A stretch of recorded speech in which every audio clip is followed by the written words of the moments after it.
All right, here we go. They're coming in. Oh, I see lots of students coming. Welcome, students. So I'm going to unshare this little, all of you saw this. We're going to just ask that you use the chat box, and also just be aware it is being recorded. And so we're going to have this available to the students who weren't able to make the call. They'll be able to watch that later. Perfect. And I've got my chat box open. So if you have questions already rolled up, we'll have them in there in the chat box. And we're going to go through our schedule of events, which is going to have the a particular order. And so I know a lot of you, when you filled out your slide room applications, you were not sure, and that's totally okay.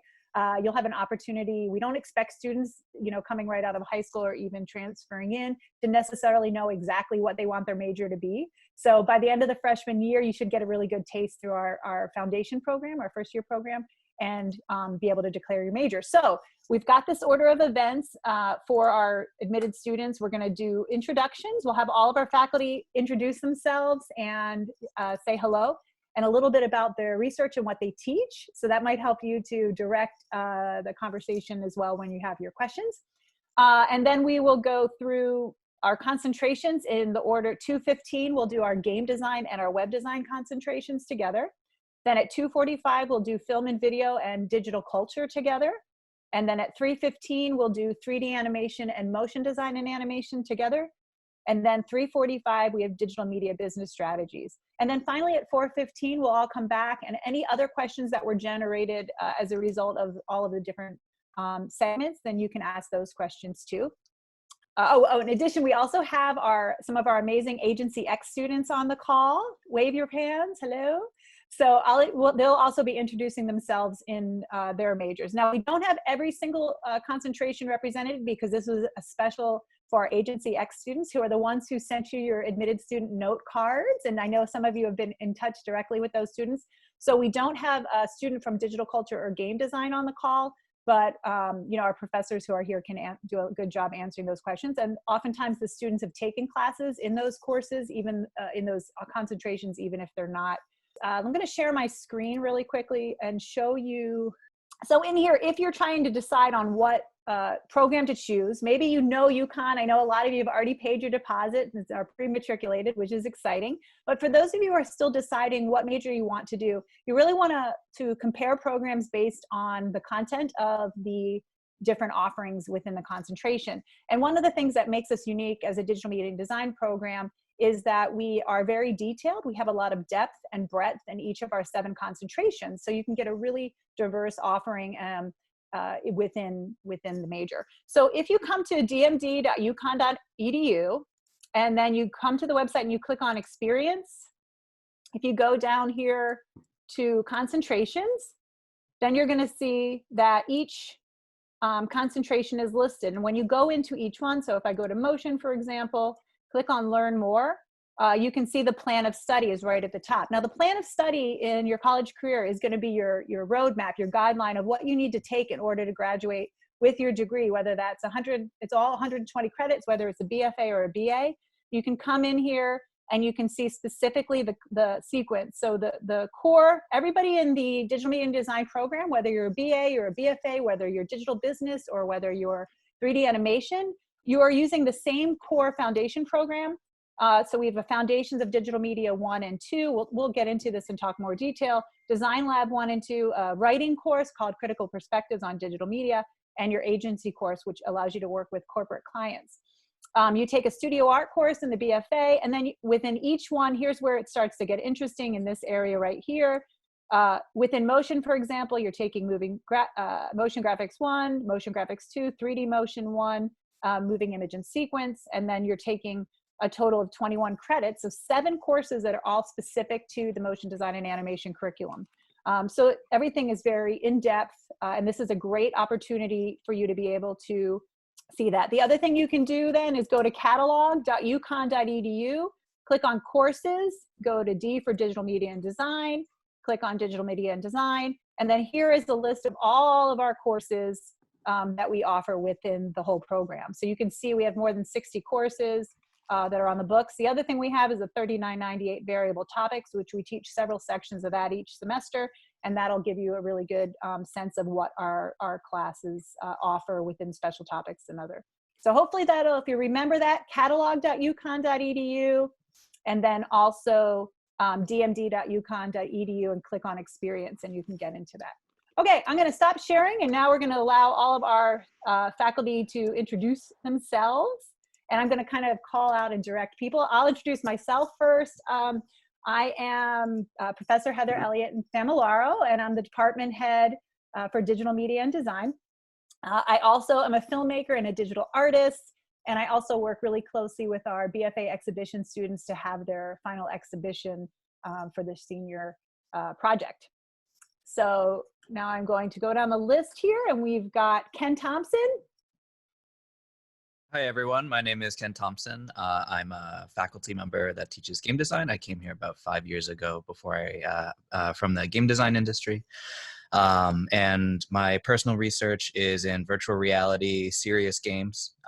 And I've been playing a lot of the Elder Scrolls Online lately with my partner and my mother-in-law to pass the time. So. Excellent. And also in game design, we've got Stephen Sloda. Hello, my name is Steve Sloda. I'm a professor, assistant professor in residence in the School of Education and the School of Fine Arts. My job is really interesting because it's interdisciplinary. So I teach a combination of things like instructional design and media design for teachers or ed tech.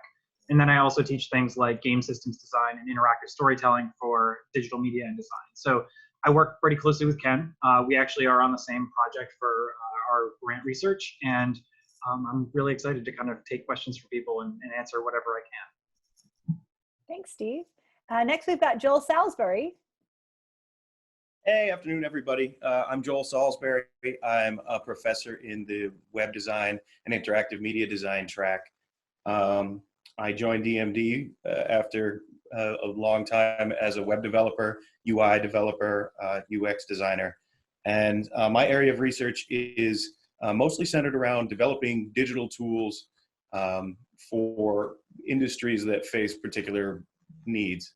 So mobile apps, web apps, and using digital experience design to solve problems. Great. And Brian? How's that? Is that better? Yep. All right. Hi, everybody. I'm Brian Daly, assistant professor in the web design and interactive media concentration, along with Joel. I started, I think this is my third year. I came from industry, as most of us have, doing web design, web application development, and mobile apps. And that's basically the majority of what I teach here. And my research is in that area as well, mostly on progressive web apps at this point. And we've got Chris Passell. Hi, everyone. I'm Chris Passell. And I think the thing that the range of talent that you'll find in terms of the professors here at UConn is pretty astounding. And I can say that because I'm coming from industry as well as many of the other people here. But in terms of my background, whether it's been photography or graphic design or web media, I am totally into storytelling in the interactive space, and I find that incredibly fascinating. In addition to that, I'm also fascinated with this interaction area between technology, spirituality, art, and how that changes our perceptions of things when they come into the digital space. So look forward to meeting all of you. Excellent. And at my right hand, Mr. Michael Vertifay. Hello.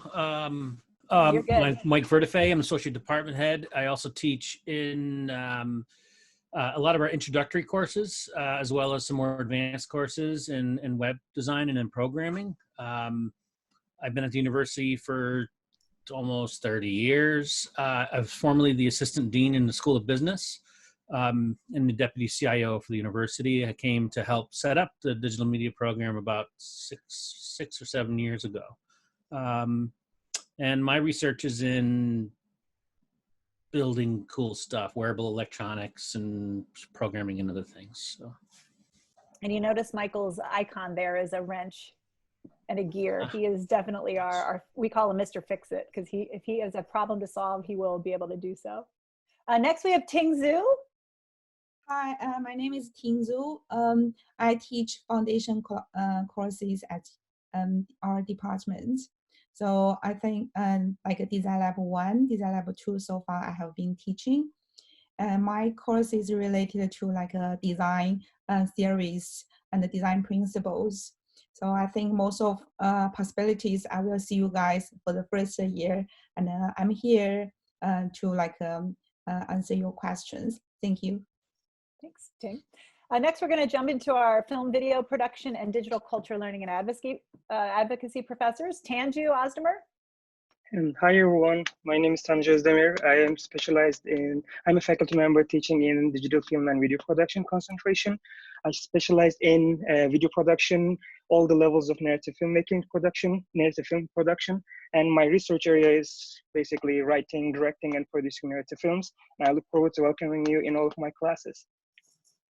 Great, and Catherine.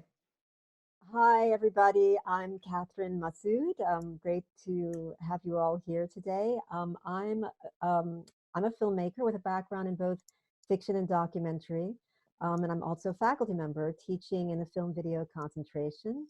I specialize in teaching documentary with an international human rights focus, and my own work and research is specifically related to visual representations of war and genocide, with a particular focus on oral history narratives.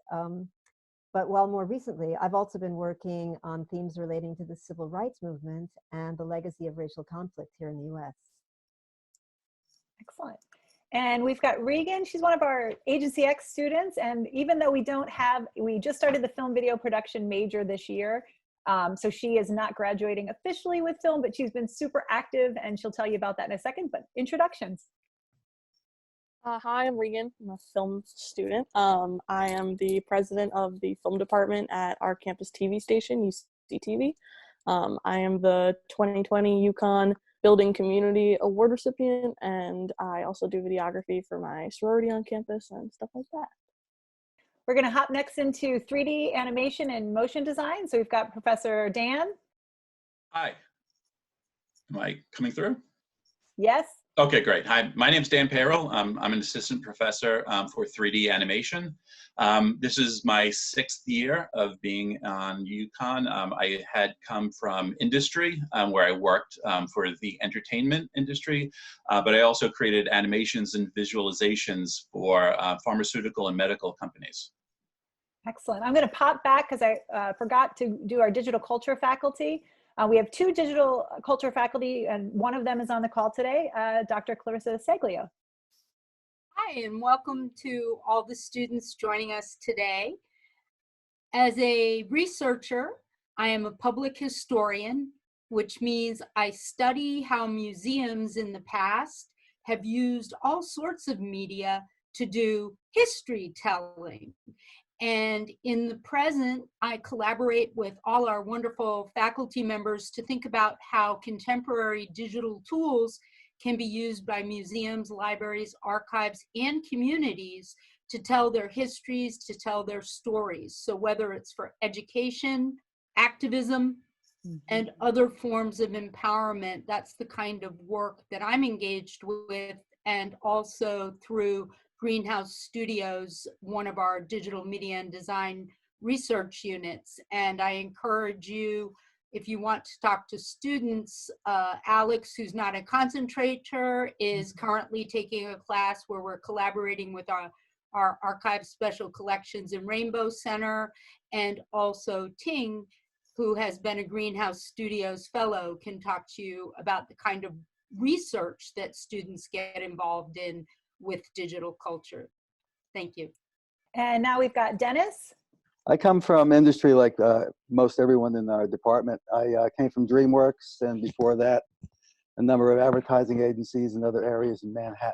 I started out as an illustrator and kind of worked my way over into the animation field.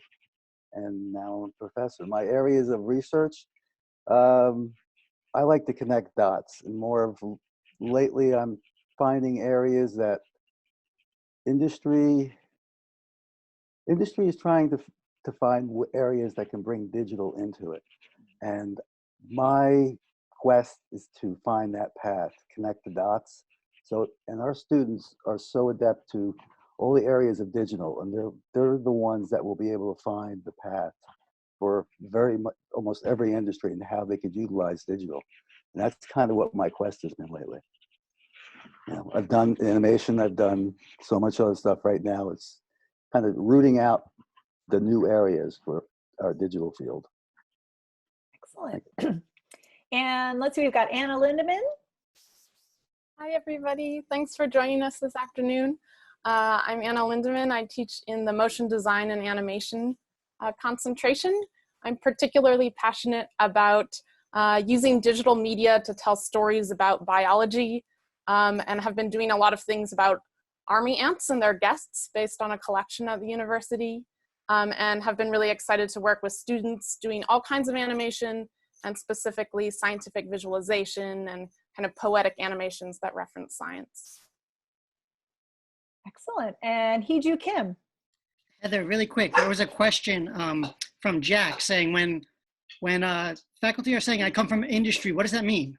Ah, that's a great question. So in our, what we love to call our island of misfit toys, we have a lot of our faculty who have had long-standing careers and came to academia a bit later in their life and maybe didn't follow the sort of traditional route that a lot of professors do, which is sort of undergrad, graduate school, and then right into teaching.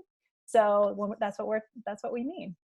And you can read about those in our faculty bios. So again, if you go to the website and go to the department and click on faculty, you can get all of our faculty bios and learn about that exciting history. Okay, next we've got Hee-Ju Kim. Yeah, hi everyone, Hee-Ju Kim. I'm teaching a motion design and animation track. And then my research area is experimental documentary animated film, and also new media stuff like VR and AR stuff. Excellent. And Isaiah, do you want to introduce yourself? He's one of our students. Hi, I'm Isaiah. I'm a junior in film video, I would say. I'm also involved with UCTV, which is the Yukon television station, which I'm the advertising director for currently, and future marketing director. So yeah, that's me. Great, and we'll have a minute, we'll be able to hear more from Isaiah in just a sec. All right, we've got left our last but not least, for sure, digital media business strategies, which is one of our largest concentrations. And so I'm gonna hand it over to Charles. Hi there. So I'm Dr. Charles Laurie. I'm a faculty member in digital business strategies, and I specialize in teaching digital branding and digital consumer behavior. And I also help to run our student-run digital agency, Asian. My research focuses on omni-channel strategy, which is really just trying to figure out how to bridge the gaps between shopping in physical stores versus shopping online and through social media. And that's become really relevant as of late with the pandemic. Yeah. Lots of people shopping online on Amazon, and Neiman Marcus is claiming bankruptcy next week, I believe. So it's kind of an interesting time to be doing this research. Wow, that is, yeah, you're very busy, I'm sure. John Murphy. Hi everyone, I'm John Murphy. I'm a professor in business strategies with Charles. I came to UConn 3 years ago from industry, spent about 30 years in information technology before I arrived here. My research focuses on social media and digital media analysis. Right now we're working in our social media analytics center to research, study, and understand the 2020 election from a social media perspective, digging into the strategies of both parties and everything around it. So we're quite busy over the next 8 months. And last, Charles, Penny. Hi, my name is Charles. I'm a junior in the business strategies concentration. I'm involved in the social media analytics center under John. I'm also involved, I'm a student intern at our Center for Career Development on campus, and I'm part of some activism clubs on campus. So, yeah. Excellent. All right, so let's go ahead and jump in. We're a little about 10 minutes behind schedule, so we're going to go and jump into the game design and web and interactive. So we're going to kind of try to stick to the schedule. Students, feel free to jump in and out. You're probably not sure. You might find something new that you didn't know before to learn about that. We're going to go ahead and ask the faculty that aren't in game design or web and interactive media design to mute for just a second, and then we'll be able to, if you students want to go to gallery view, you'll be able to see all of the web and game design and interactive media faculty. All right, so does anyone have any specific questions from the students that want to get answered in regards to game design specifically? We'll start there. I know there's a couple in there. I think Robin, you're definitely were interested in game because I think you did Ken's pre-college summer program, right? Do you have any game design? This is a question from Jack. Do you have any game design internships? Could you also cover the courses that you'll take? Yes. So Ken, you want to field that? Yeah, absolutely. So for game design internships, there are a couple companies that are around the Connecticut area, but students have also gone as far afield as the Blizzard summer internship. We have had a couple students doing some of their own work with indie companies. Right now we have one student who is at Preview Labs as a game producer and as a kind of like an intern position. And this is a company that's in the Connecticut area, and they make prototype games for businesses. As far as the internships go, we also have a lot of students working on research funded projects. Some of them are paid, some of them might be for credit. But in the past, we've had about, I'd say, 15 or 20 interns that were paid interns for about a span of 2 years for one specific research project. So those come in and out depending on what the research load looks like. And in terms of courses, do you want me to do that? To do Heather? Okay, cool. In terms of courses, you're going to begin with a little bit of everything. There's going to be a little bit of business, a little bit of game design, a little bit of art, and a little bit of programming. Normally, people tend to gravitate towards a couple of those, usually art or programming. And from there, your coursework will branch out to have more emphasis on one or the other, depending on your choice. And if you want to do both, that's even better. But we progress, and then we take a interactive storytelling, which Dr. Slota teaches, and then finally advanced game design, where you're just doing it from beginning to end with a group. Student works, I will link it actually in a second. So I have a big trailer reel as well. Yeah, you can put that up on the chat box, and that way that Jack and everybody else can see that. Also, if you go to our Vimeo webpage, if you do a search on Vimeo for UConn DMD, and you can also get it from our website, there's examples of student work, and it's organized by like beginner, medium, and advanced, so you can get a sense of that as well. Hannah, hello Hannah. She's got a question. I'm a student who wants to do game design. This may seem like a dumb question, which I'll tell you, there's never a dumb question. This is one of the primary things you learn in design thinking. But what are the programming languages that we'll learn within the concentration? And that is a totally great question, by the way. Yeah, that is actually really important. So we don't expect anyone coming in to know anything. If you have learned something, that's awesome. But if not, don't worry about it. The first thing we do is we teach a little bit of Python and processing, which is like Arduino stuff, because it's really easy to learn and to mess around with. And then once we get into Unity, which is the engine we primarily use, we use C#. That being said, we have a whole group of faculty who teach Java and JavaScript here, and Unity also uses JavaScript. So if there is any affinity for one or the other, you'll be able to fit in with your work. And I think that's one of the things that really makes us unique compared to other programs. And you'll see this in both the web and the game design, is that we do have an emphasis, and we have several different scripting classes. So we're teaching the back end, and we're teaching the front end, we're teaching the art, we're teaching the aesthetics and the design, and we're also teaching the business piece of that. And I don't know of many other programs in the country where you can get that full holistic view. So Heather, Jack asked a question about C++. Yeah. We don't necessarily teach C++ in any of our classes. We usually C# and Python, and then JavaScript and web design. But we do encourage students who are interested in more programming to usually minor in computer science, so that they get some of that extra stuff. But even in computer science, I don't think they have any classes specifically in C++. They You're don't. really encouraged to learn on your own. Yeah, I when I was working on the Game Boy Advanced, we were in C++ and assembly, and like if you don't know it already, I don't think you want to know it. I think the industry is moving away from that. So yeah, for sure. Any other specific questions? Once somebody had asked on the Wednesday call, do we have any connections with the game industry in Boston or New York? What kind of opportunities on campus are there for game design? And Ken, you touched a little bit on the interns, but if you want to expand on that a bit more about what's on campus? Yeah. So, well, I mean, we'll talk about, I think, connections with faculty around here. So I have a couple, there's as far as video game industry is concerned, the Boston area is pretty spread out, but there's a lot of people out there. I'm currently working with a company that is owned by, if you all remember a game, you probably don't, but it's called Myst. It was the first CD-ROM game ever. So the artist who did that and is inspired by, he and I are working together on a project.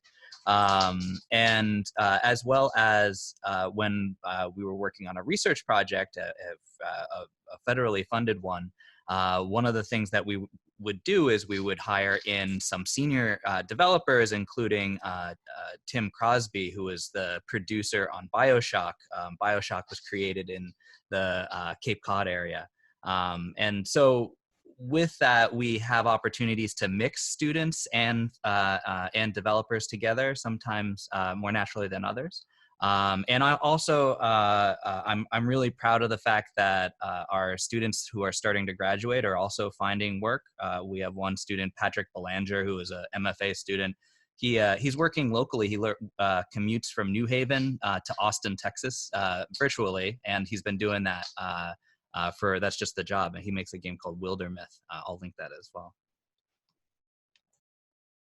And didn't Joel just get a job, Mike? Yeah, Joel just got a job at BitFry. Oh, sorry, I didn't mean to. It's okay. Steve, did you want to add anything else? And were there any other more questions for game? And then we'll switch over to the web otherwise after Stephen has a bit to add. Yeah, so the first thing I thought actually was something that you had pointed out, which is that, you know, we do things a little bit differently than other programs do. And one thing that I've gotten to understand pretty well working with folks who work at like Rochester Institute of Technology or WPI or MIT is that most programs don't put an emphasis on human psychology or cognition as its role in gameplay and design. And that is the one thing that I think that I bring to the table here that is different than every other university and that you'll get through this program. When you take game systems design with me, we approach it holistically from this perspective of how do instructional designers build things and why do they build them that way and how do they think about their audiences. We also do in interactive storytelling, we do a lot of world building stuff and we talk about complex systems and how they interact with one another. So it's not just about how do you tell a story and come up with a character, but it's about how do you create a world that feels like it's alive and that it's real and that reflects something important about the world we actually live in. So that whole education and philosophy and psychology component that we try to bring in, I think enriches the games program in ways that you're not going to get necessarily somewhere else. And so I would just add that for the classes I teach, we do talk a lot about just media in general. I would encourage you, if you're thinking about going into games, to play a lot of games, watch a lot of movies, watch a lot of cartoons, think about the stories and how they're told. I personally am super invested in Better Call Saul right now. It's probably the best thing on TV. And we talk a lot about how those media are constructed and why they're constructed the way they are. And there's this really interesting overlap between the role of a teacher and the role of a game designer. And that's one of the things I want to help you understand, as well as what I try to take out of the digital media realm and bring to the School of Education is how teachers are like designers and get teachers who currently teach K-12 and higher education to adopt some of those same practices. Yeah, that ability to sort of make an impact on culture as a whole with that well-rounded approach, I think is important. A couple students were wanting also to know, is the game design more focused on the programming side or the art side or both? We're definitely both. We're in the middle right now of a search to hire a 3D game artist that'll help to enrich the aesthetic side as well. And so hopefully that search will wrap up in the next month or so. We'll be welcoming another new faculty member to our program. But I think that is one of the big interests. You'll notice if you go out and look, there's a lot of programs out there that are, say, they're game art programs, and they are really much more focused on the aesthetic and the art part, whereas we're much more holistic between the development, the business part, the aesthetics, the art, all of it. We do kind of a little bit of each. And how it works. Yeah. Just the like how the Functionality. rules work specifically. Yeah. So let's go ahead and switch into web and interactive media design. So Thank you all. See you soon. Thank you. Yeah. Web and interactive media design. So we've got several faculty here. Does anyone have any specific questions for that? One of the questions somebody had asked earlier was what programming languages will student learn? We touched on that a little bit, but if you want to expand on sort of the curriculum in regards to that sequence. Everybody's muted. Joel, are you talking? Can you hear me? Okay. So did you want to talk about the programming and the course sequence specifically for the web and interactive media design program? Yeah, sorry, I was waiting. I think Mike Toomey had to unmute me. Oh, okay. Yeah, so similar to, and we can get into some of the details about the program, but the programming languages, everything on the web is JavaScript right now. I mean, everything, you can't get out of the web without knowing a little bit of JavaScript, and certainly we let everybody focus in the direction that they'd want to focus, whether that's UI design or interactive media design or the web development side.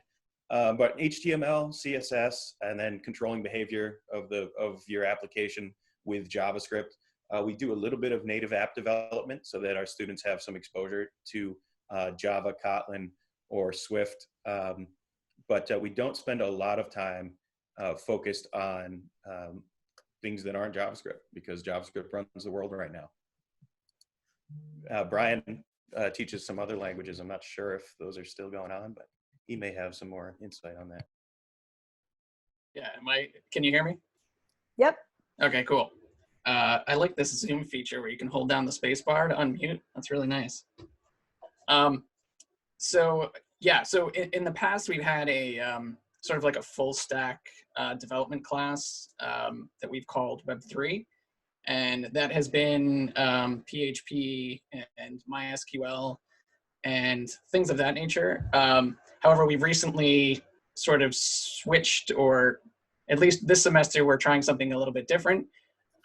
We're focusing more, kind of going all in on JavaScript and doing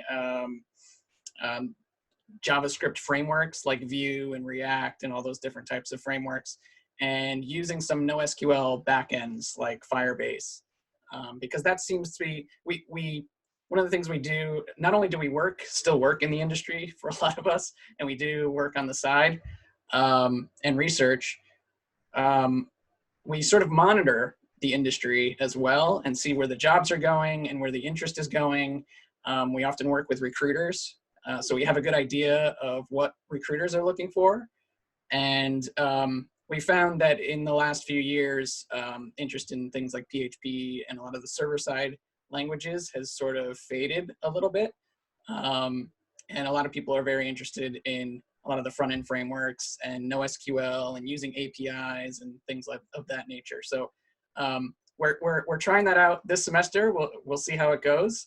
My students in Web3 right now are building Twitter, which we've done in the years past, but this time they're doing it with JavaScript and using Firebase as their backend. So we'll find out in a couple weeks how well it goes. Excellent.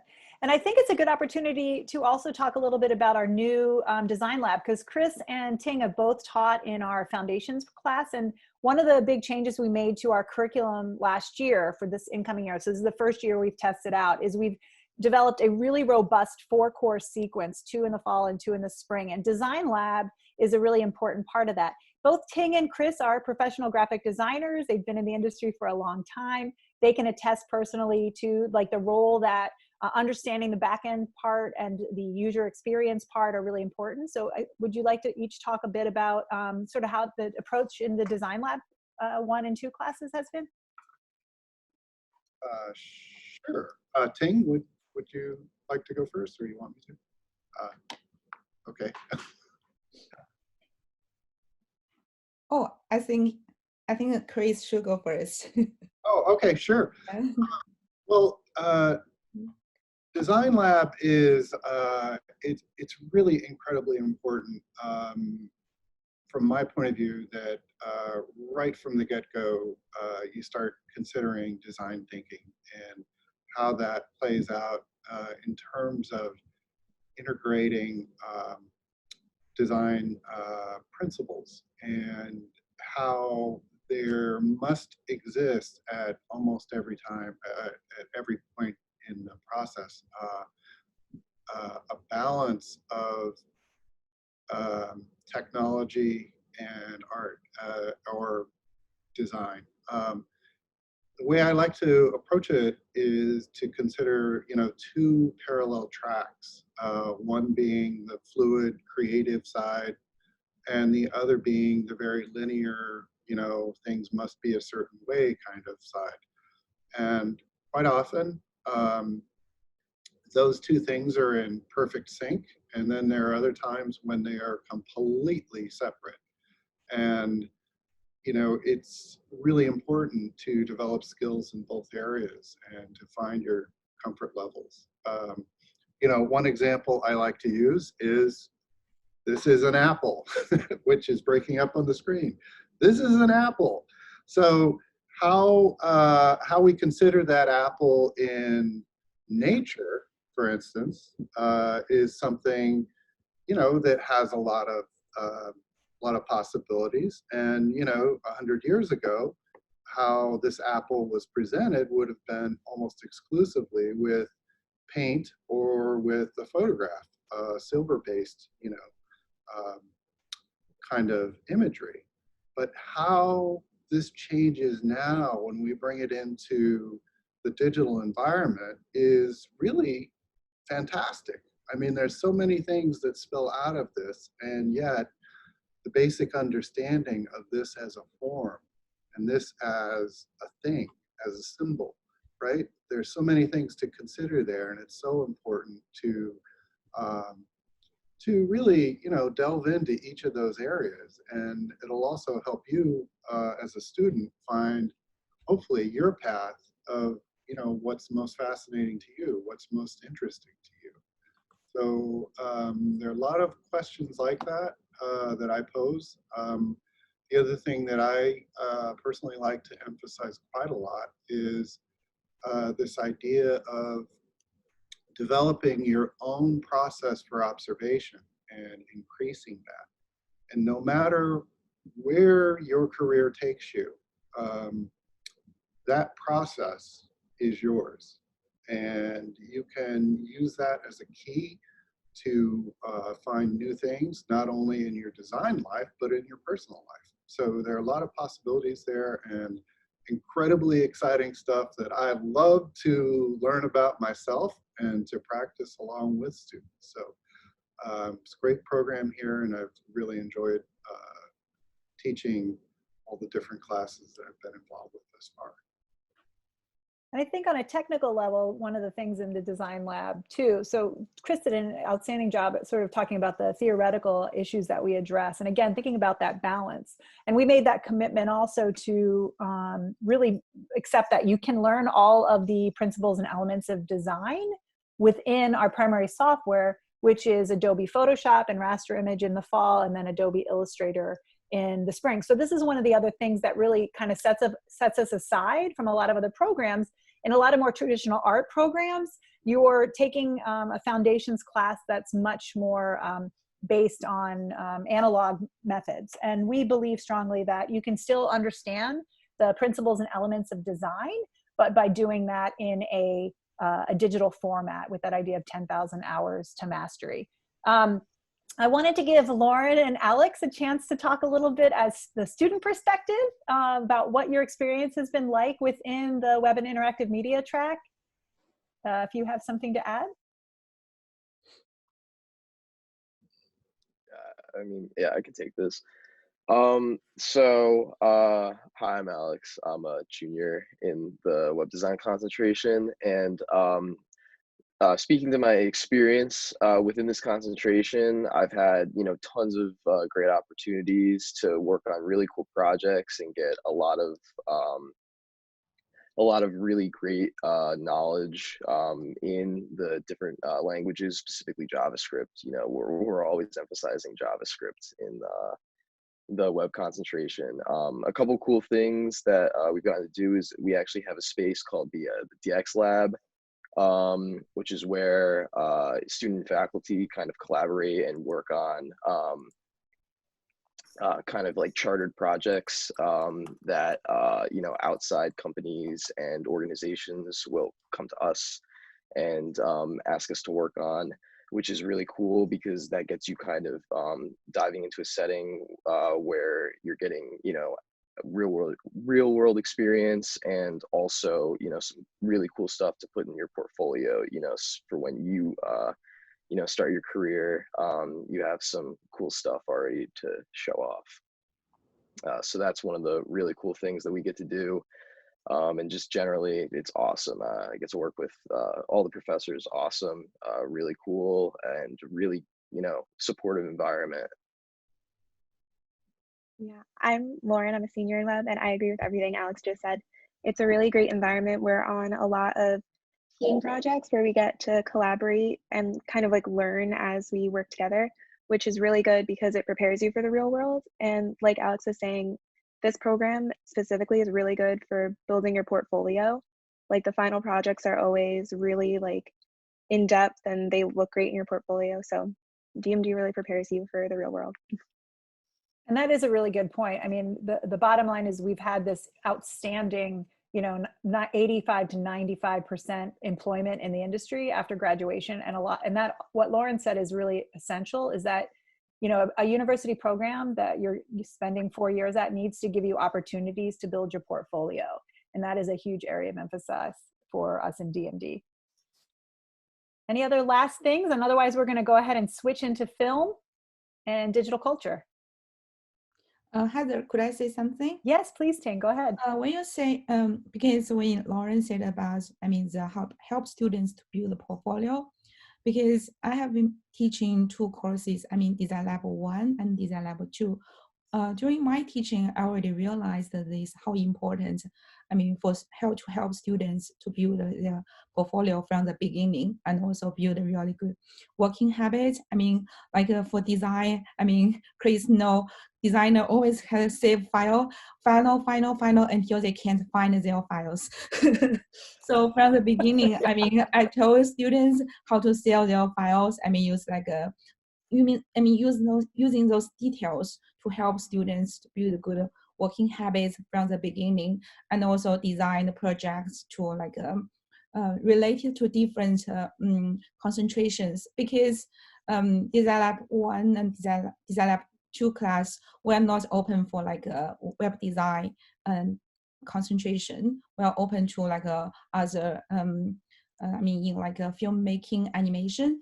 So the course, I mean, design, we try to like relate it to other like medias, so makes them make sure understanding all of like a color theory, I mean, design as observations, and also branding design, because for like a business strategy, if they know something about branding design, definitely can help them. So I mean, for in this case, in my real experience, I think it's good for students from the beginning to understand how to build a good working habits and how to like document the design process and build a portfolio.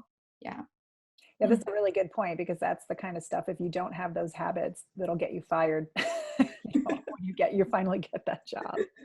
All right, well, thank you, graphic game design and web and interactive media design professors. We're gonna go ahead and switch over to film now. If we could have our film students and faculty hop on the call, we're gonna get some discussions about that. All right, so we've got everybody here, and good. Anybody else, if you wanna mute your video, you're good. Okay, so students on the call, parents on the call, do you have anybody have any specific questions about film and video production? It's a brand new major. This just was introduced this year. We're still working on fleshing out an exciting list of courses, but we have been teaching a lot of different production courses as independent, as variable topics, with which Professors Ozmer and Masood can talk to you about specifically, because they both have been doing quite a bit of that, even though it's hasn't been an official thing. And we also see film and video as something that's essential across all of the different areas. So whether you're doing web, you're incorporating interactive media. If you're doing business strategies, so much about telling stories right now in marketing is about video production. So we have that as well. We also have, and hopefully Clarissa will get on the call in a second, we also have digital culture, which is our digital culture learning and advocacy major, which is a BA, which as Clarissa spoke about earlier, talks about connections with a lot of historical organizations. So when we think about our references to business, we're also making connections to organizations, nonprofits, activism, and advocacy, etc. So, okay, here's a question from Tavin. For film and video production, what type of internships do you offer? Seeing UConn as a research school, we can expect for grants to produce short films or documentaries. Those are really great questions, which I know we can talk about. I can take the one about grants and internships, I guess. Sure. I have received 2 separate idea grants to work on films. It's not the typical route that idea grants get. They're more for like research sciencey stuff, but the idea grant is pretty all-encompassing. If you have an idea and it meets just a couple boxes that they want you to check so that they know you're going to do real work for it, they will let you apply for it, and should you receive it, they disperse money into your UConn account, and you meet with someone and just say like, hey, this is what I want to explore with this film, this is where I am in the process, and they kind of let you do whatever you want with it. Like, they're not going to make you do a certain idea. Like if you want to go to France and do a documentary about something, you can do that. I made a film with puppets that explored race and gender and all different things. So you can do whatever you want with that. Like there's no rules really. And they're really excited to have students come in and make films, because that's not a typical research method. And now that it's becoming more popular, they're way more willing to be like, hey, like, tell me more about this. They want to hear from students and figure out how we would do it so that they can help us with that later on. So they're the university as a whole with research is very welcoming, and DMD helps foster that by letting us turn idea grants into courses so we can get credit for doing research, and the department can use that later on too. So they're super welcoming with ideas. It's very new, so there's not too much like hard and fast answers and like too many things to look at for it. But as soon as you have the want and the drive to do it, they're like, please tell me more. I want to help you. I want you to make this possible. Yeah, and I know that, Catherine, you've worked with some undergraduate research. I just put in the chat box, everyone, the link to undergraduate research, and Regan really brought up a great point. It is really a unique and special thing. I was at another university prior to this for 18 years, and I was struck really quite dumbfounded, honestly, by the incredible research for support for undergraduate research. And we've had many, many film programs that have been supported, both documentary and narrative based. And you can get many $1,000s either in a summer surf grant or an idea grant during the semester, which will enable you to buy gear, pay actors, travel costs, etc. And it's really remarkable. And I don't know another university that has that kind of undergraduate support. So. Yeah. I also agree with the idea grant. I was a reviewer for 2 projects this semester for the idea grant, and there was one amazing feature film idea. The student wanted to write a feature film, and I thought the application was great. And the other project was for students who are trying to create a documentary with first year experience at UConn. So this is a collaborative project. And so there are so many different ideas. And as a reviewer, I think students are doing a great job with their application. And I think it's a really great opportunity for anyone who is doing documentary or short films, whichever the platform or medium that you are using. I highly recommend Idea Grant too. And in terms of internships, I think we are still, we are like connecting more with the local TV and studios for the internships. But on the other side, personally, I also recommend my students to my friends who are working in the New England area and in Los Angeles too. So if you're interested in creating personal connections within the industry, I'm also happy to talk about these during the one-to-one conversations or within the class too.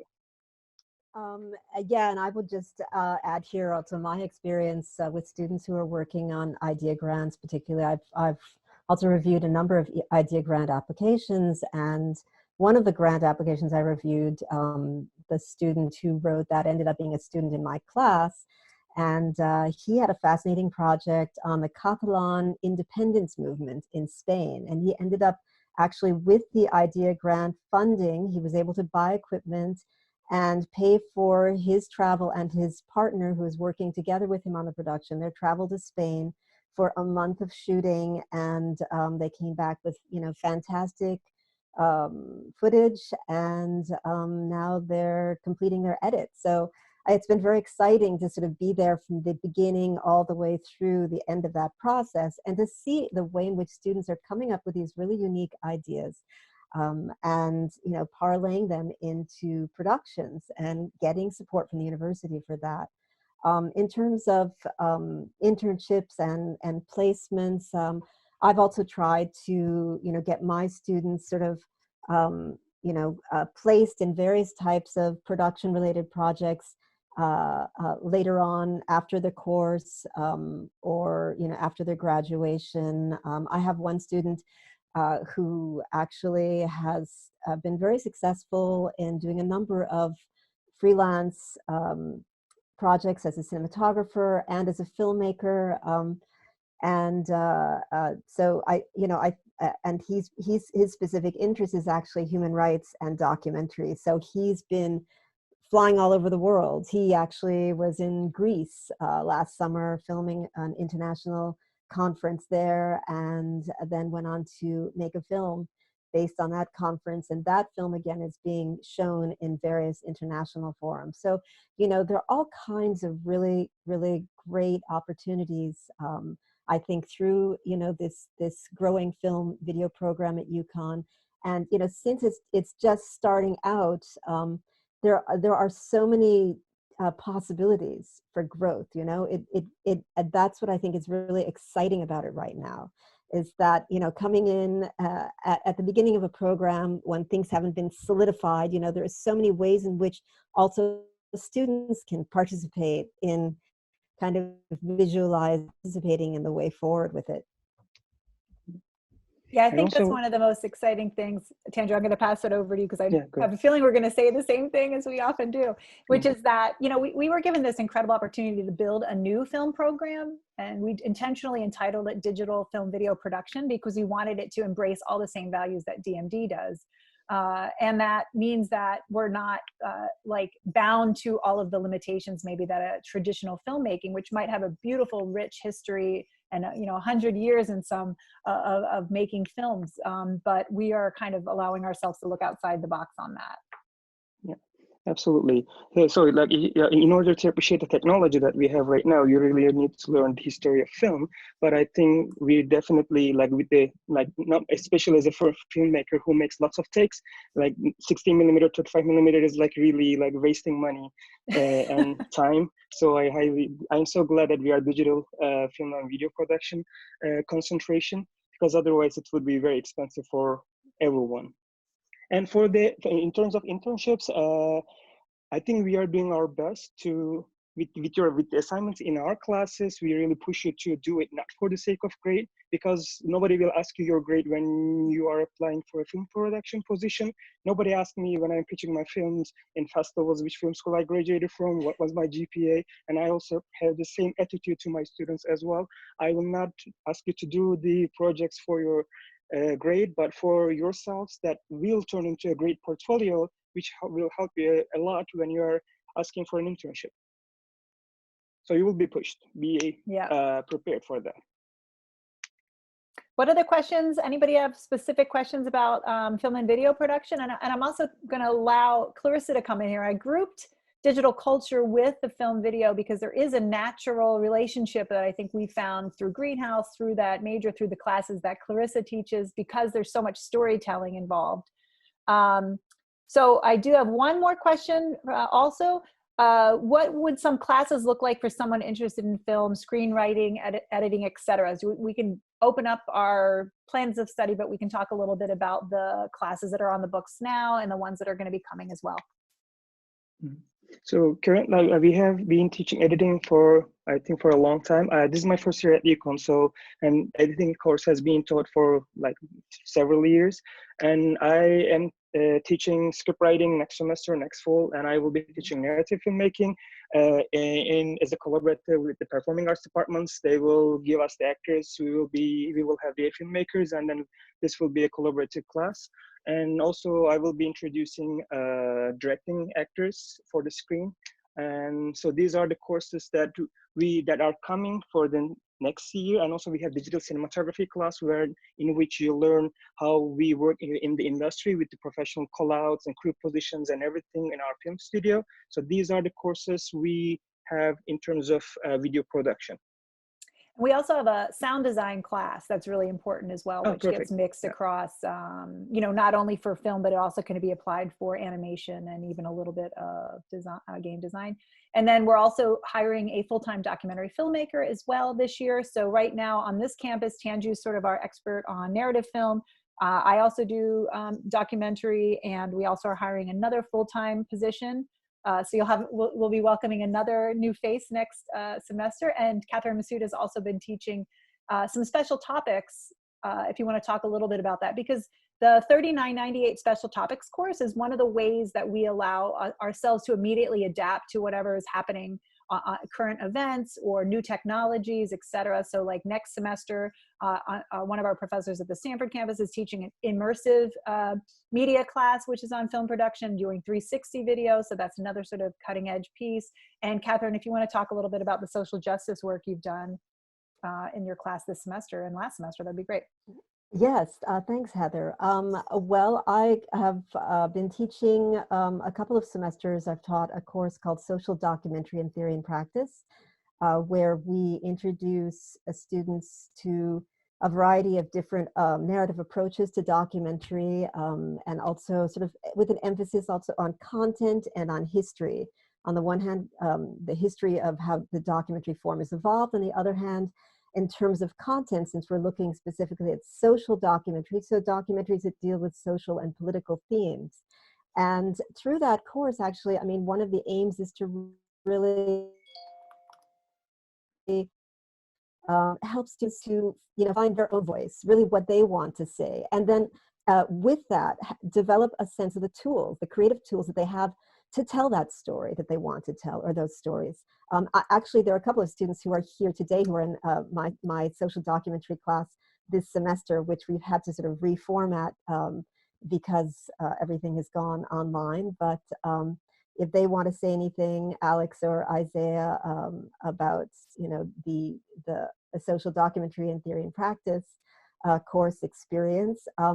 But before that, I'll also add that last semester, I also felt extremely privileged to have the exciting opportunity to teach a variable topics class called Visual Representations of Armenian Memory, where we worked with a rare archive of 100-year-old photographs that had been had survived the disruption of the Armenian genocide in Ottoman Turkey.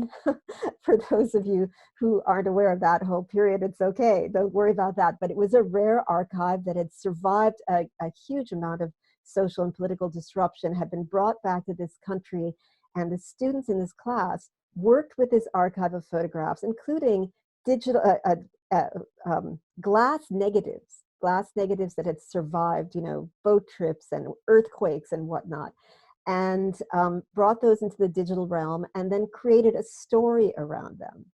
So it's a really exciting form of storytelling where you're drawing on original archives and then voices around those archives, people who are now dead, who were members of the family of photographers who had owned this archive.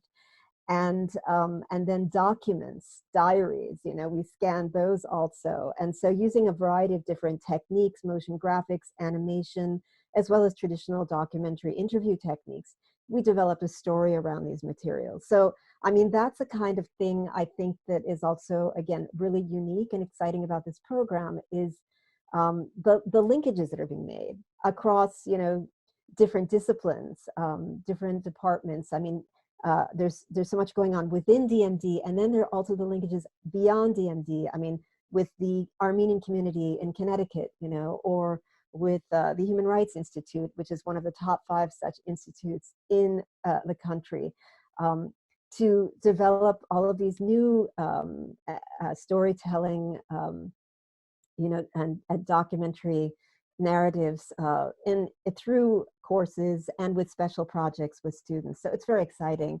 Wanted to see if Isaiah or Alex has anything to add about their experience so far of studying documentary at DMD. And I just also, Isaiah, you're thinking about what you're saying. I just plugged in the chat box a link to the archives, because that's another huge resource that we have on campus archives that we use for film production. Isaiah, go ahead, sorry. Yeah, so yeah, like I said, I'm currently in the social documentary course. It's very, as opposed to like a lot of the courses that I've taken so far in DMD, like a lot of them have had like an emphasis on like technical side of things, which is, it's nice to like get like a balance of like, this is more of like,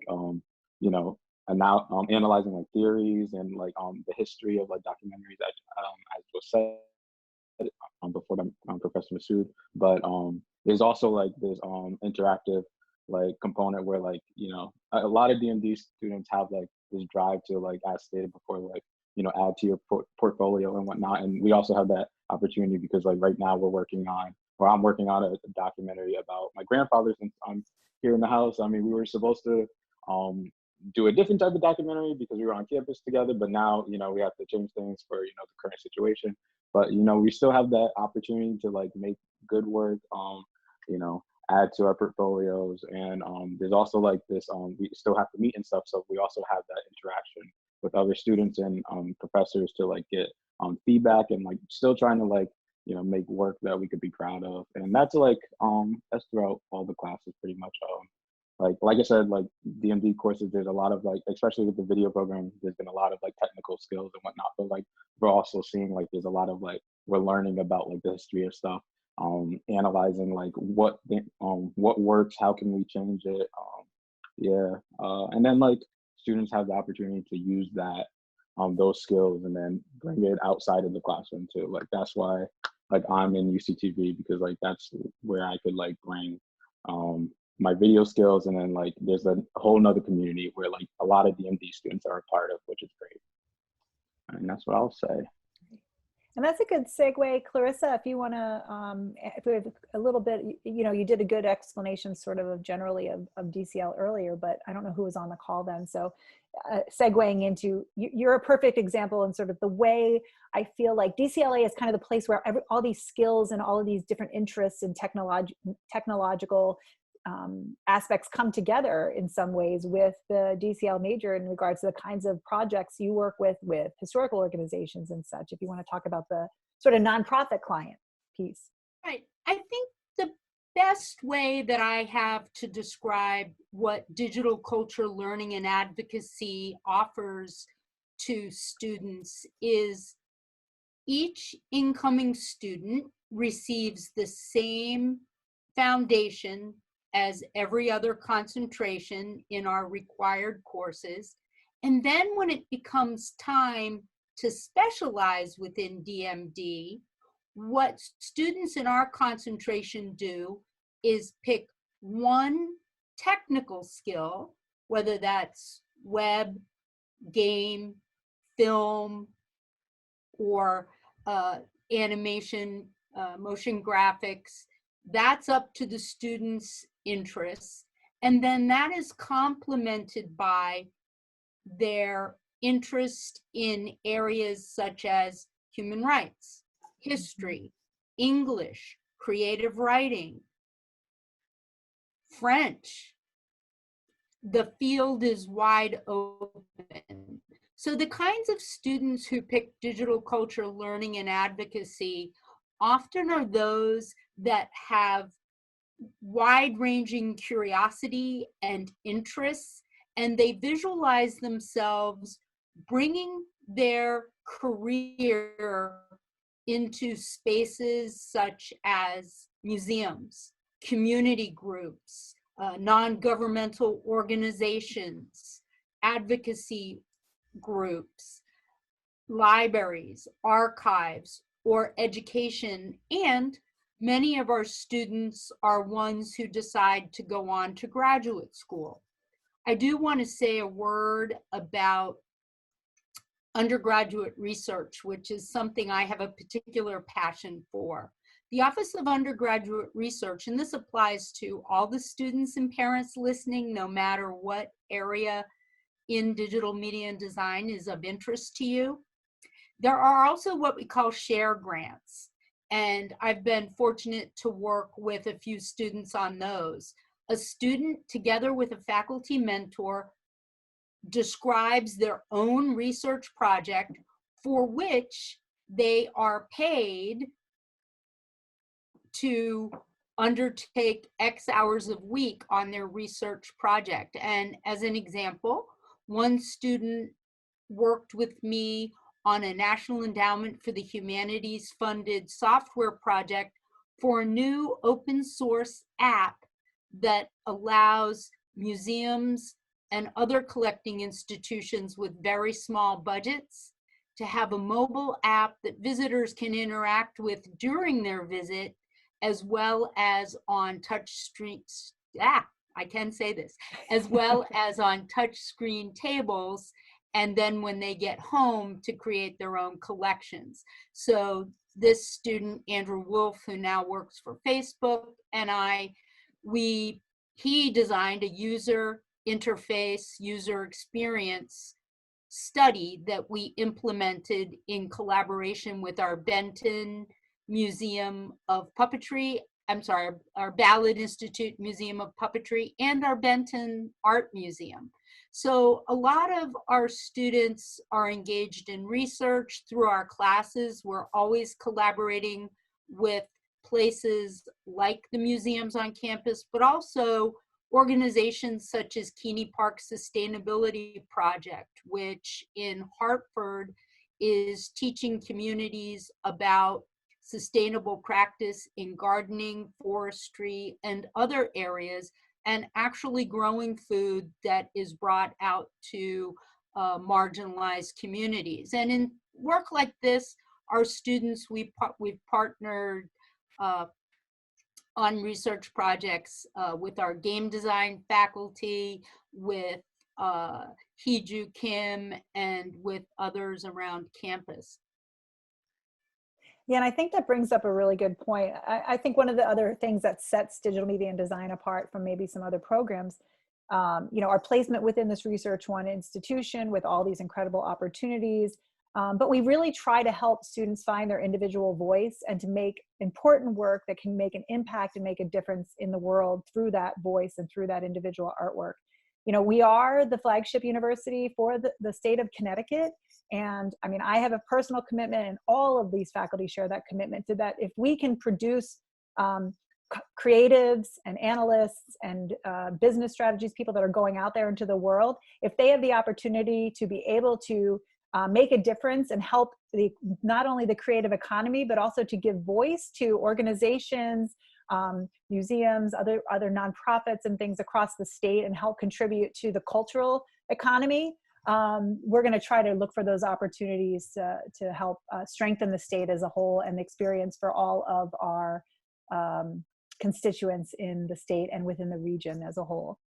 I did also mean to point out that for any students that might be looking at work study, we're also fortunate that the Office of Undergraduate places work study students in research opportunities if they so wish. And Greenhouse Studios, which you can learn a bit about at the end of our departmental overview video that was sent out to you, is one of the places where work study students are doing research in their field of expertise, rather than the amazing opportunities that are on campus, but maybe aren't as directly related to building their portfolio. So that's another big advantage of UConn's undergraduate research office.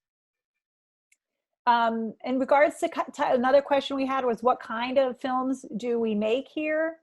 So we've had students doing narrative film, documentary film, experimental films, music videos, and promotional videos. We do a lot of work with that, which is where a lot of the business strategies also comes into that too. If anybody want to expand on any of those.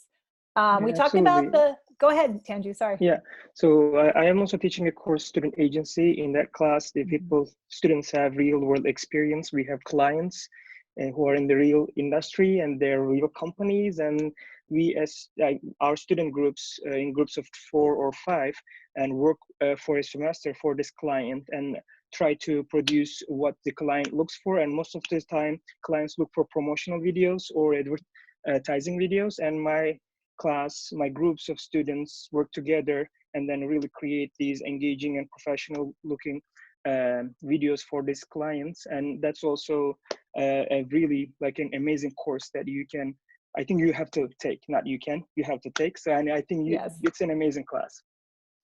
No, it's true. And we'll talk a little bit more about that in the business strategies. But what's important to know is that all of our students, and it's built into the curriculum, have the opportunity to work on professional client work, work with nonprofits. All of that is part of that, which it's not only, it's the prestige and the ability to have these works that are published in their portfolios, but it's also the opportunity to work on a team and to have that experience with a professional client. It's one of the things that when I get a call from companies that are saying, I need 5 more of that student you just sent me, you know, because they just had that skills. And I think, you know, Clarissa's example of Andrew, for example, he originally was at a different company, but he already got in Facebook and he only graduated, was it last year? I think it was last year. So there's a lot of our students who are getting an edge above our competitive graduating students because they've had those experience. We had another question, and I think we've got a good group. Clarissa, you may want to talk about this too, because I know you've worked with the office, the diversity office. What other kind of diversity and multiculturalism classes are there? Well, across UConn, there's a wide variety, but one that I'm teaching this semester and Alex is taking, if you want a student's perspective, is LGBTQ+ identities in the museum and other public spaces, where we're collaborating with our Campus Rainbow Center to tell their history, which is now just past the 20-year mark. I mentioned Keeney Park Sustainability Project. This is an urban park with a long history that is in a predominantly Hispanic, African-American neighborhood and does a lot of good work there. And in collaboration with Professor Kim's class, we produced, my class and her class collaborated together to produce some 3 amazing videos, and Isaiah was very instrumental on what I have to say was the best video. So props to your team, Isaiah. I agree, it was awesome. Whether a class highlights a topic in its title that speaks to diversity, one thing we are conscious of as a faculty is, are we assigning scholarship, artworks, films, games that engage the rich diversity of creators who are out there, audiences who are out there? Our critical perspectives on digital media course, which is required of every student and is also a writing course that I teach, we're constantly asking, how does the media we consume, create, and envision shape the ways we think about race, class, gender, equity, inequity? I often tell parents, if our students are the ones who in a corporate meeting raise their hands and say, why are all the men wearing battle armor and the women have battle bikinis? I will feel like we were a success. We want our students to become citizens of the world who are working for a more just, equitable, inclusive future. So we're very attentive to that in what we assign to our students so that we're introducing them to more than the great white dead males who still have their place, but that they are not the only voices in the rich world that we inhabit. Well said, Clarissa. Excellent. We're going to go ahead and switch into the animation. We have 2 animation tracks. Thank you so much to our film faculty. Isaiah, you're official, and actually Regan, you're both officially 2D motion right now still. So if you want to stay on and be a part of that call, that's wonderful. Stacy Webb, also, if you see her, she's on the screen. If you want to say hi, Stacy, real quick. You're muted, but Stacy's our administrative assistant. She's going to hop on at 4 and answer your general questions. You can, if you want to turn your camera off in the meantime, you can, Stace. It's up to you. All right, so now we are into motion design and 3D animation. I don't know if Dan and there's Dan. Excellent. Dennis, you want to hop on here? Morgan, are you on yet? Yep. Okay, good. I know she got disconnected for a sec, but hopefully she's back on there. All right, so I know there's probably many of you out there on this call who are really interested in all of our animation offerings. So if you want to, you know, put any questions in the box, the chat box, we'll be happy to answer some of those. And in the meantime, we do know which ones are kind of typical questions if anybody wants to talk about that. Oops, somebody doesn't have their mute on. Okay. So what do we want to start off with? Software? Sure. Can you guys hear me? Yep. Okay. So hi everyone. I'm Morgan Rossi. I'm a 3D animation concentration. I have been involved with the Pound on campus, which is a student-led organization focused around promoting the UConn student athletes. And then I'm also a part of CG Club and Agency X. And so for 3D software applications that we use in 3D, we mostly use Cinema 4D, which you can find on Maxon's website, and I think you can get it for free if you're a student. I know for UConn you have to, I think you have to get a special code or something. Dan, I don't know if that's true. Yeah, I think as long as you have an educational email, you should be able to get a free educational license. iPhone, I don't know who's on. Oops, go ahead. But there's also an advanced topics class that you can kind of choose what you want to pursue to study. So I've been learning the software ZBrush, which is more for 3D modeling, but people have been learning Houdini, which is for simulations, Autodesk Maya, which is an equivalent to Cinema 4D, and there's a bunch of others, but we mostly use Cinema 4D for classes.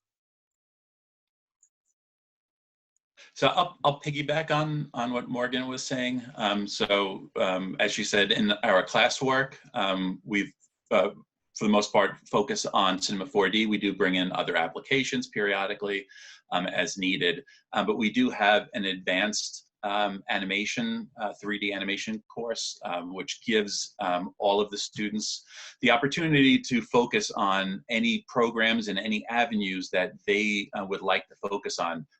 3D animation is such a large industry where there's so many different facets to it, where in our classes we give a full experience with all of the topics. So for instance, we'll have a class in modeling, in lighting, animation, rendering, simulations and visualizations, rigging and compositing for visual effects.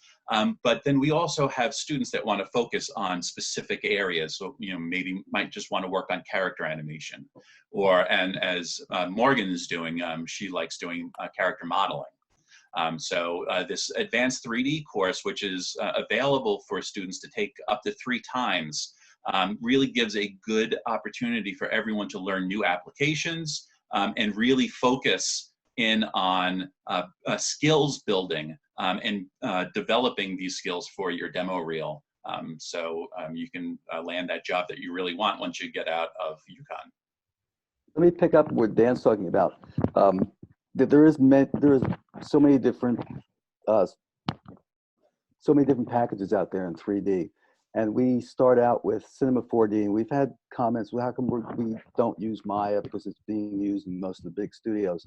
And our idea is that Cinema 4D will get you into the 3D frame of mind set faster. It'll give you the opportunity to understand what 3D is all about. So when you jump into a program like Maya or something that's more complicated, you're not stuck, you're not lost. Everything does it the same way. They just have different handles, they call it something different, but the basic workflow is the same. So the way we believe is that get them up and running as quick as they can, and then onto this other course where you get to choose. One of the things is we want you to be ready to be able to jump into another package at that point. So to say, okay, I want to start immediately as a freshman, go into Maya, that's not possible. You'd be kicking yourself a whole semester trying to get some work done. So our whole idea is to get you going, ramp you up as fast as we can with understanding the 3D process, and that's the most important thing. And from there, it's easier to jump into another 3D package. If you're more technical, then you've got areas like Houdini, which takes a little bit more technically minded person. And then there's Autodesk, which is much broader. But there's so many other different packages in there, but you still have to understand the basic concept of 3D first. And I think there's been so many great successes within the 3D animation program. I mean, we've had students winning awards for their animations and their senior projects. They're getting really great jobs in 3D and also in motion. So we'll talk a little bit about those successes. But, I think the technical piece is important. I mean, Michael just was hired at Pixar, which he had an internship at Pixar, and now he's at Blue Sky. Blue Sky, right. So, we're able to place our students in really good, some of the most competitive internships in the country and some of the biggest animation and production houses. So it's clear that we have some indicators of, so we're getting that indication that we have success in that. And that might be a good thing to sort of go into 3D. And now we've got motion design and animation. I know that that's a new term. And maybe Hiju and Anna could talk a little bit about sort of what does that mean, motion design and animation? I can jump in and then Hiju can pick up. So Hiju and I are the 2 faculty in motion design and animation, and Dan and Dennis were just talking about some of the tools that are used for 3D and some of the kind of experiences students can have. With motion design and animation, we are really thinking about a huge diversity of tools. We don't take as deep a dive into 3D, but that's certainly part of the tool set that is part of this kind of new field called motion design. That's a very versatile field, thinking about really new opportunities for where we might see motion in place. So that might be, maybe on interactive screens, or maybe on projection mapping on big buildings, or maybe it's about telling new stories, whether they're about science or about people or about problems in our world that we want to help. So we're really always trying to think ahead about what new opportunities might be out there. And I think Hiju does some really exciting stuff also with AR, VR. Maybe you want to pick up with that. Oh, I think you're muted. Oh yeah, sorry Hiju, you're muted. There we go. Okay, hi again. Because since motion design is a really hybrid subject, so we are related to film, 3D animation, 2D animation, and UI UX. Not only UI UX, but some other new hybrid work like augmented reality or virtual reality. So we are working on those kind of fields. So a lot of students in our track focus on the various different kinds of things. So some students emphasize more film, some students emphasize 2D animation related to the motion graphics. Some students focus on more like a visual communication, like a graphic design related. And the UI UX is a huge new media stuff. So a lot of students are learning UI UX related to motion stuff too. Yeah, and I think the applications is another part. I mean, you know, Anna and Dan have both done a lot with collaborations with science and medical and scientific visualization. Hiju and Anna have also worked extensively collaborating with different cultural organizations and or whether it's the Connecticut Science Museum or the Bushnell or other places. So maybe we could talk a little bit about those intersections and the ways that we apply the work beyond, you know, of course, the entertainment industry is the entertainment industry. It's always going to be there.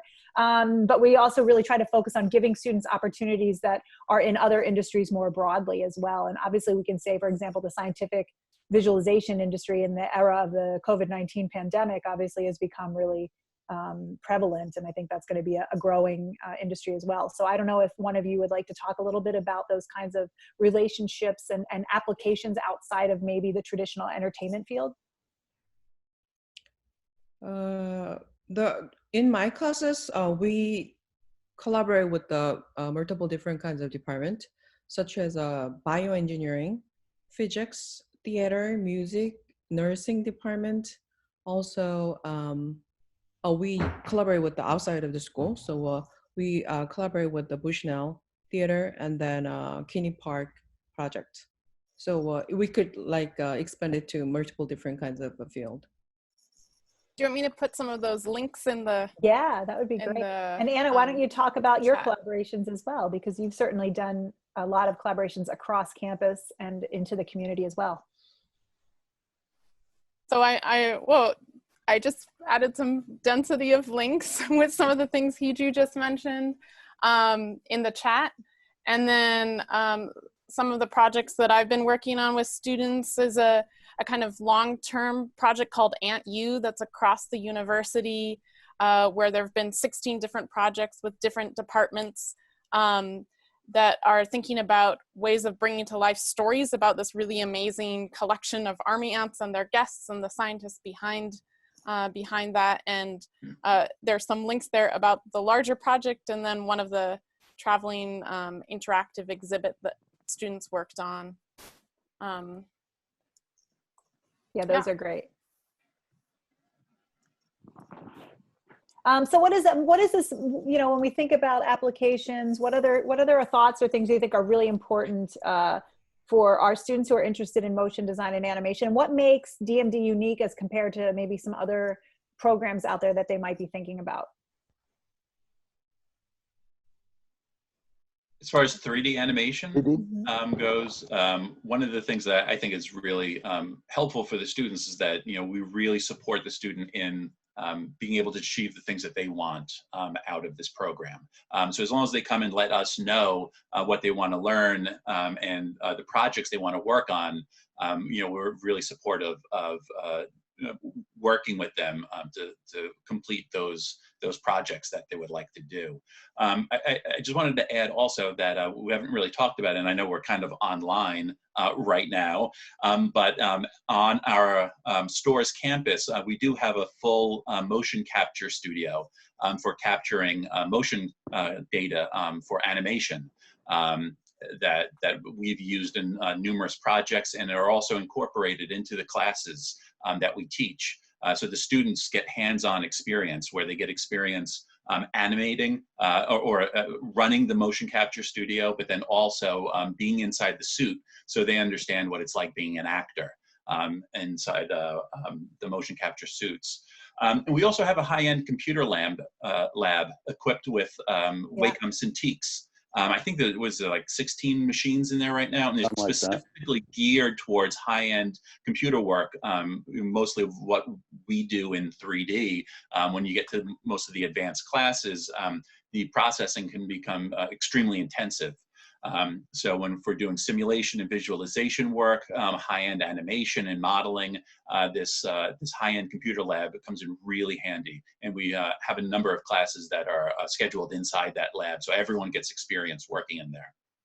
You know, that brings up a good point as well, Dan, is with the having gone online, which I have to say has been incredibly smooth this semester. The other thing that we invested in is a render farm that is available remotely. So all of our students that are working on rendering, Morgan, you're working on your final project right now, she knows. You know, they're able to send those files over the internet to be processed in our render farm in Bishop. So it hasn't really slowed down, being online hasn't slowed down the students' ability to work. And then, you know, Dan and Dennis and Anna and Hiju are able to have individual meetings and class critiques online and be able to still make that transition really smooth. So I have been personally really, really impressed. You guys have amazed me in your ability to make this adjustment. And we've had no complaints from the students in regards to that transition online. And I don't think there's too many other programs out there in the world that can say that. So thanks to all of you faculty for that as well. I just want to address one thing where you said there's within both of our industries, both with Anna and Hiju, more than entertainment. There is, and that's been one of kind of my curiosities that I just can't satisfy. There are areas that the industry is screaming for digital. They are screaming for it. They just don't know how to implement it, and they just don't know, and that's what they're searching for. Some companies have, some haven't yet. But the thing about DMD, and I think our students are highly qualified to go into a particular area in a different industry and feel it out and understand what their visual aesthetic is, and then connect the dots with digital, how digital works within their industry. Not changing what they're used to visually, but giving them what they like, but giving it to them in a much more economical and a digital format, which that's where you have to be today. They want it, but they just don't know how to do it. Yeah, and we're constantly making those connections with industry. The one other thing I wanted to share as well, and I could have put this up with the film and we can talk about it later, but we've also been really heavily involved in the formation of the Digital Media CT, the DMCT Connecticut initiative, which is a use to build a pipeline between K-12 higher ed and industry. And so we've been building a lot of these corporate partnerships and speaking with people and trying to find out, like, what do they need? How can we help to be on touch so that we can get the students the experiences and try to incorporate that as much as we can into our curriculum. And then they can graduate already with those experiences. And Morgan, Isaiah, I know you're both in the animation, 2 animation tracks. Did you want to talk anything about what your experience has been like, or any insight in or addition to what we've already said? I guess in years past, when it comes to DMD open houses, I always get a lot of questions about computer specs and like which computer is better for our concentration. So in my opinion, I actually have a MacBook laptop and I have a Windows desktop. And I think the MacBook is a pretty powerful tool to use in class, but I definitely think Windows is a little more suited, but it's kind of based on your own preference. And there's a link in the chat that Heather just sent for the particular specs that you want your computer to have, but it's kind of based on what operating system you enjoy the most and you're most comfortable with. So yeah. Morgan, do you want to talk about your experience with senior project? Oh yeah, sure. A little bit. Yeah.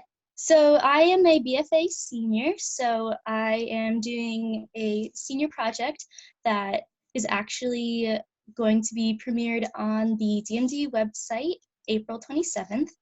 I've been working on it since September, and it's about a family of ducks that come in and clean up a pond.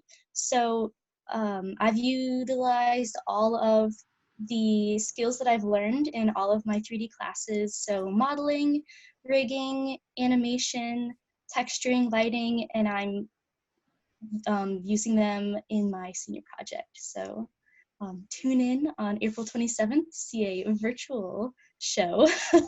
And you can Morgan actually covers. Morgan's project, if you watched our little virtual tour in Bishop, just like 48 hours before we were all gone forever, my amazing faculty and students jumped in for this crazy last minute idea I had for this virtual tour, but all of the faculty are there, but Morgan's projection mapping piece is in there. So you can even get it a little prequel before March 27th if you want to see her application.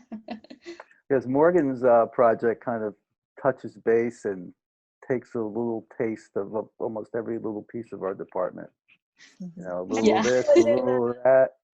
And Morgan was in the Bushnell architectural projection mapping class last year as well. Yeah, in the fall 2018, I worked with Kevin Riccitelli and I think 7 other students, and we created projection mapping animations for the facade of the Bushnell, which was a lot of fun. So yeah, and it was pretty amazing because it actually was up for 3 weeks when they had the run of Hamilton, which was sold out every single performance. So there were literally tens of thousands of people that got to see UConn Digital Media Design and Morgan and the other students' works and their names on this giant, you know, major investment that the Bushnell made in order to realize that. So that's a wonderful coveted relationship that we have in the city of Hartford. Any other last things, faculty, students, you want to tell, or any last questions from the audience? Last chance for any of our motion design in 3D. Anyone? All right, and check the link. I put the requirements there for the computer as well. All right, well then let's just go ahead and jump into digital media business strategies. We're about a minute early, but that's all right to make the switch. Thank you, animation and motion faculty. All right, we've got some people hopping on here, slowly but surely. Great. All right, so digital media business strategies, what does this even mean? This is a lot of questions where we want to, it's one of our biggest majors, but a lot of students don't know what that means. We're not in the business school, we are in the School of Fine Arts. And so what's different about that? And maybe Charles Lawry, you might want to talk about that because you actually came from a business school, just starting in, halfway through your second year here. And you might know sort of what's the difference between, you know, a business major versus DMD. Okay, he's unmuted. Oh, there we go. Good. Yeah, so definitely a bit different in that digital media business strategies combines the creative approaches to digital media with the analytics that go into business. And so what makes us, I think, a lot different is that we take a digital first philosophy to business. In most cases, business schools and business education tends to rely on kind of traditional models of business, and then like digital's an afterthought. And so you're kind of like, okay, this is how we normally would do like a competitive landscape analysis, but oh no, now we've got to like incorporate this whole digital channel thing. Whereas within digital media business strategies, we think about digital first, and that enables us to take a really sort of cutting edge approach to business because you know, digital marketing, digital advertising, social media marketing is constantly changing. And so John and I both, I think, work really hard to make sure that we're staying abreast of those developments. So another difference would be that digital media business strategies has a tendency to be a little more hands-on than a traditional business education. Usually in business school, you have like your theory and your foundational courses, and then all of the hands-on stuff shows up in a form of internships. Whereas in our courses, we not only do look at the theories, you know, but at the same time, students alongside of learning about those theories are making stuff. Like they are actually building mock-ups of digital apps, or they're working on digital brands. And so that application and hands-on approach, I think, is really unique to our program in particular, especially when it comes to social media analytics and social media business apps, where students actually have an opportunity to run those analytics. And so it's not working solely within simulations, but like looking at real data. That's great. And actually you did a perfect segue, Charles, to have John talk a little bit in more detail about the social media analytics piece. You know, Charles does a lot, Charles Lawry, Professor Lawry does a lot with the data. That's one of his big ways that he applies business. And John does a lot with finding, measuring, and analyzing, if you want to talk about the SMAC. Yeah, sure, Heather. Thank you. Thank you, guys. I'll tee it up by following on with what Charles said. I came here a few years ago from business, and what I was seeing more and more of is the marketing and business departments were blending with the creative departments more and more. They used to be siloed, they used to be very, separate, but they became more integrated. And for those students who can understand both the business aspect, i.e. marketing or any other business strategy approaches with the creative teams, you have a huge leg up. And as Heather was saying, we have a unique capability here at the University of Connecticut with our social media analytics command center, as we call it, that Charles and Heather were speaking of. And what we do there is we literally are listening and analyzing all the publicly available social media conversations that take place globally. So we're able to help brands from small to large and to cover news stories on social and digital media. So if you, for example, if you went out and tweeted something about how you feel regarding COVID-19 on a publicly available channel, we see that content and we pull it in by the tens of millions actually, and we analyze it. And the value of that is brands these days, if we thought social and digital media was important a while ago, think of the election right now. It's all being run on social and digital media. Think of businesses right now. They're running all their businesses on social and digital media. So the ability to measure, analyze, research, and understand consumers and all of their behaviors on social and digital media is critical for the businesses and the creative teams of those businesses to meet the consumer where they live and give them, which is us, give us what we want and what we need. So we have that unique ability here at UConn. The students, a couple of which are maybe on this call, work in that. One of them at least works in that lab. It's really exciting. It's cutting edge, and it's a lot of fun. Yeah, Charles and Austin, you both work in the SMAC. So what have you learned from that experience? I mean, was this even something when you came in 3 years ago? What the heck? Did you even know what the heck that was? Yeah, so I work in the SMAC lab. Coming into DMD, I had really no idea what it was. I was really only exposed to what social media analytics is during my sophomore year. I was approached by John asking if I wanted to be a part of this amazing department. So it's definitely super invaluable. I have been assigned a client throughout my time. I've been on the team for the past year.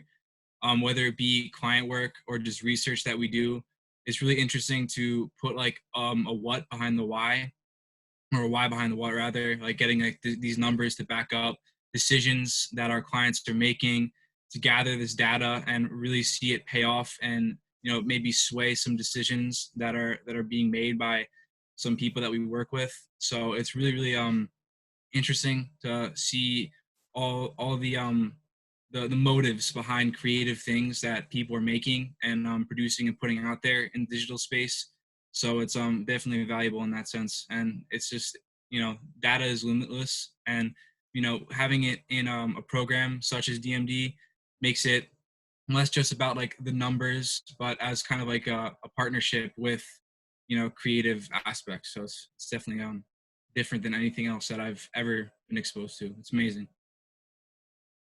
Austin, do you want to add anything about your perspective, sort of a bit more from, even though your business strategies, you're also much more about the creative production side too? Yeah, so I chose to do business strategies so that I could kind of dip my feet into everything. And it's definitely given me the chance to do that. It's what I enjoyed most about a lot of my courses, which was the fact that if we were working on digital branding or a social media campaign or any kind of digital marketing, like we actually had the chance to mock up our ideas and like show them and bring them to life. And it helps pitch your ideas and it helps sell your ideas. And that's what I really enjoyed, because now when I go out for an interview or I want to like prove something to someone, like I can mock it up and show them what it will look like. And like on the SMAC side of things, you can actually have the data behind anything you're trying to prove or support, which is really important. So yeah.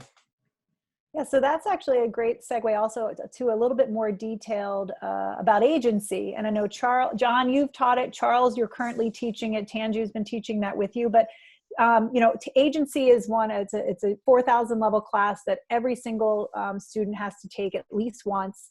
Let's talk a little bit about what that experience is like. I like to call it sort of the pre-internship experience, and talk a little bit about the process, what it's like working with the clients, what kind of clients you have, what are the deliverables at the end, and how that helps to better prepare our DMD students for future jobs. Yeah. Charles, you want to take that since you're teaching it now? Yeah, sure. So yes, so our student-run agency, Asian, is definitely client-facing, and so the students have an opportunity to work with clients, either within the local community in Connecticut or even like national clients, and they can really range, and it's kind of a diverse selection of clients. And so I think that is a really important piece there, because when you work in it is an actual agency. When you work in a really big agency like in New York City or in Boston, you really don't have a choice over who your clients are. I mean, one moment you might be learning about pharmaceuticals, another moment you might be learning about a museum. And so our clients tend to be diverse in that way. So it might involve working with like the Connecticut Office of the Arts, which is sort of nonprofit here, or entrepreneur startups such as Trouble Music, which is very similar to Spotify.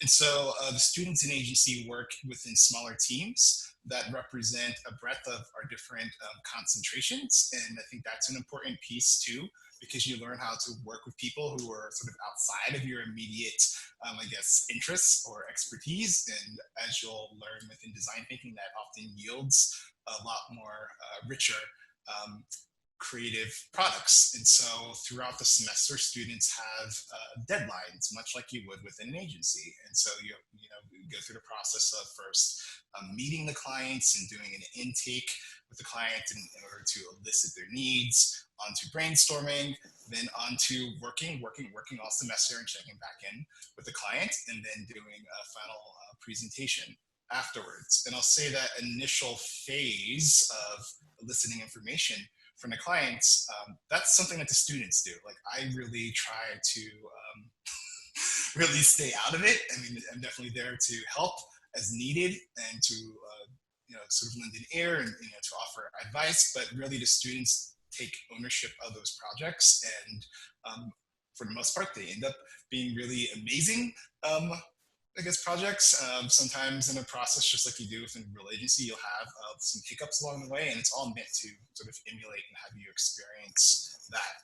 And so the benefit for DMD students is that it really helps you to continue to build your portfolio prior to graduation, which is a real advantage compared to both, I think, programs such as advertising. A lot of schools have advertising programs, but then the students don't necessarily have the experience of working with clients. And then there's also, compared to, say, traditional business students who might have a resume and internships, and they don't necessarily have the assets within their portfolio. And so that is a really big selling point for our students when they go out into the workplace, that they can show that they've actually executed and developed and worked on this creative content. Yeah, Heather, I'd like to add on to what Charles said. Yes, please. One thing I've noticed in the 3 years I've been here at the University of Connecticut is students like Charles and Austin, by the time they're juniors, and then definitely when they're seniors, they're developing a portfolio. They do have some entrepreneurial bent to them, and they not only do internships, but they, as Charles was saying, they have client-facing responsibilities here in their classrooms, either through agency or our social media analytics lab.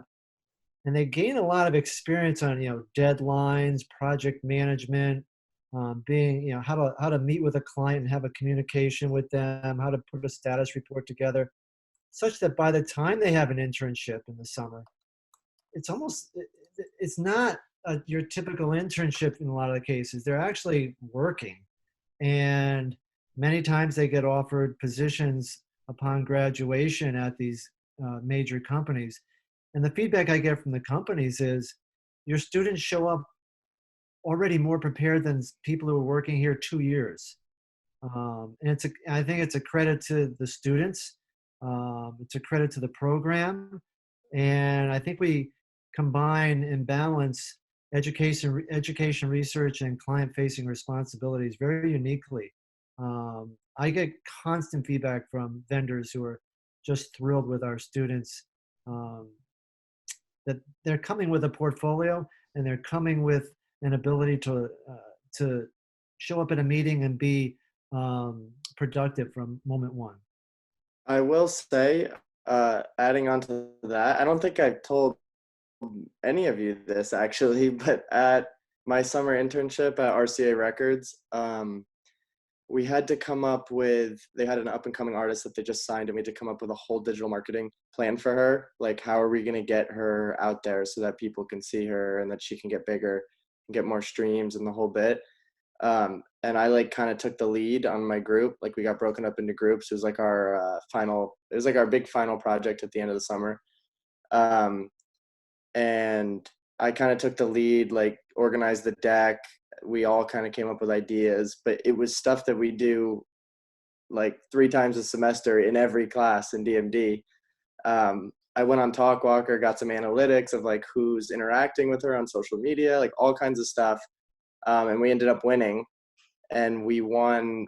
We all won free tickets to whatever concert we wanted from a artist at the label or whatever. So it was pretty cool. And I will say it was much easier with the help of what I've learned at DMD. So. Yeah, and I think that's such a great testimonial, Austin. I really appreciate that. And I think going back to sort of what Ting was saying earlier at the foundation level, how they're really teaching you the structure and to be organized and all of that. I mean, that's another part of the agency experience that I think is really important. Is you're learning how to write a professional email. You're learning how to interact with the client in a professional way, what's appropriate, what's not. And, you have Charles and John and Tanju there sort of guiding you and answering questions along the way. And then you have that experience. So when you do jump into that internship or that first job, you're getting into leadership opportunities. You're not necessarily starting at that sort of base level. And I mean, I can't tell you how many times I have, whether it's even like a CEO or a smaller company, or if it's a bigger company, people calling us and saying, can you send me 5 more Bobbies? Or, we need people with these skills. How are you doing it? They've been so incredibly happy with the professionalism, with the level of experience, with the basics that are fundamental to success, and that ability to, within the business strategies, to understand the theory, to understand the brick and mortar, but more importantly, to come from that digital creative background is that's the future, right, for business as well. Yes, especially now, digital and social are so critical in the world that we're about to re-enter. So what else do you think is unique about do you want to talk a little bit about some of the courses in the business strategies? We've got about 10 more minutes or so. Do you want to kind of go through some of the different classes that are within the track and what you cover? Sure. Charles, you want to give a couple and I'll give a couple biggies?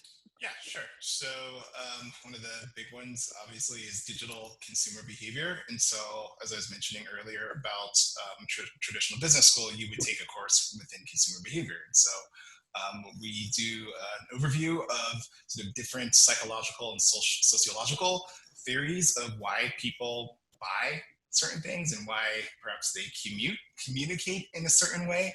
But then we make a transition for the rest of the semester towards thinking about how people communicate online.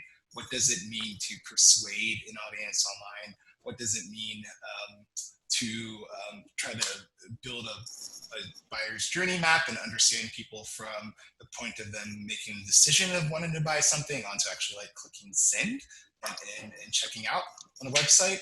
The other course, you'll take some electives as well within our concentration, and one of the electives I teach is digital branding. And so within digital branding, we look at particular cases of brands that have, let's say, struggled to learn how to build their brand online, and then we, let's say, tackle it as a class. And then throughout the semester, students choose their own brand to work on, and they figure out how to refresh that brand's online presence, and they build mock-ups of websites as well as mobile apps and really think through what that means. And I can say that in my experience working in advertising, that's something that happens all the time. Like half of the projects you do will involve, how do you give this brand a digital facelift? That's what we say.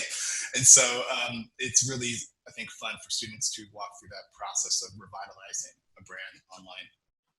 Those two classes, by the way, as someone who wants to be an entrepreneur, like that's something that I strive to be, I learned a lot about like having your own business and just how to interact with consumers and stuff like that in both of those. Like they felt like very entrepreneurial, like without being directly entrepreneurial classes.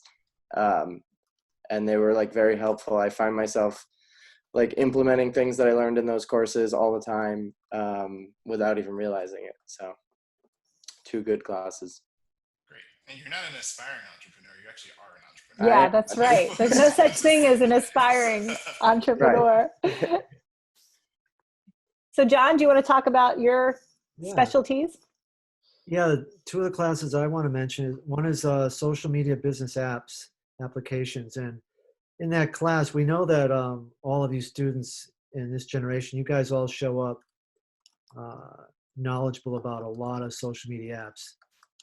What we're trying to teach in this class is how do businesses use them? What are our responsibilities as consumers, ethics? What are the rules around how to use a social media app in the correct way? We look at data privacy issues, which are forefront in our culture right now. And then beyond that, we then look at social media strategy, social media campaigns that each brand has.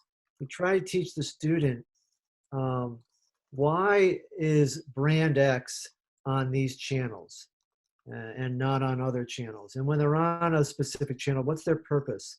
So that we can teach the student that not every channel is exactly the same. They're all very different. They all have a very different audience. They have a very different purpose and intent. And they have very different ways to measure success. And this really helps the students when they're either entrepreneurs or they're going to go out into the world and be decision makers from a digital perspective at a company. They'll be able to understand that wherever they are, how social media is truly leveraged in a business way, which is very different than in a personal way when we're at home having fun or playing around on social media.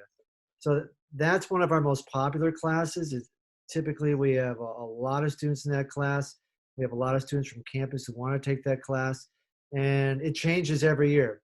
The platforms are changing and maturing. The issues are changing and maturing. How I teach that class now is very different than how I taught it even 3 years ago. I think I took that course as like a sophomore, and since then I just didn't have to feel like I needed to learn anything new about social media. I felt like an expert, and I could just start implementing like higher level stuff after understanding how to tackle each channel and each platform. Definitely probably more of an expert than the general public, Austin. There's no question about that. Yeah, you definitely learn a ton, and I think I took that class early on, which was helpful.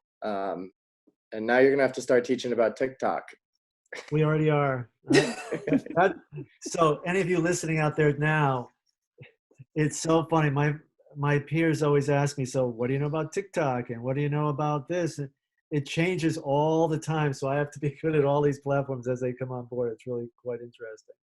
One of the things that's so exciting about DMD, Digital Media Business Strategies, you know, we're not brick and mortar in the traditional business school sense at all. And so we're constantly just grabbing these new, I mean, how many new platforms have come up in your, you know, in your lives as business experts? It's unbelievable, right? Come and gone.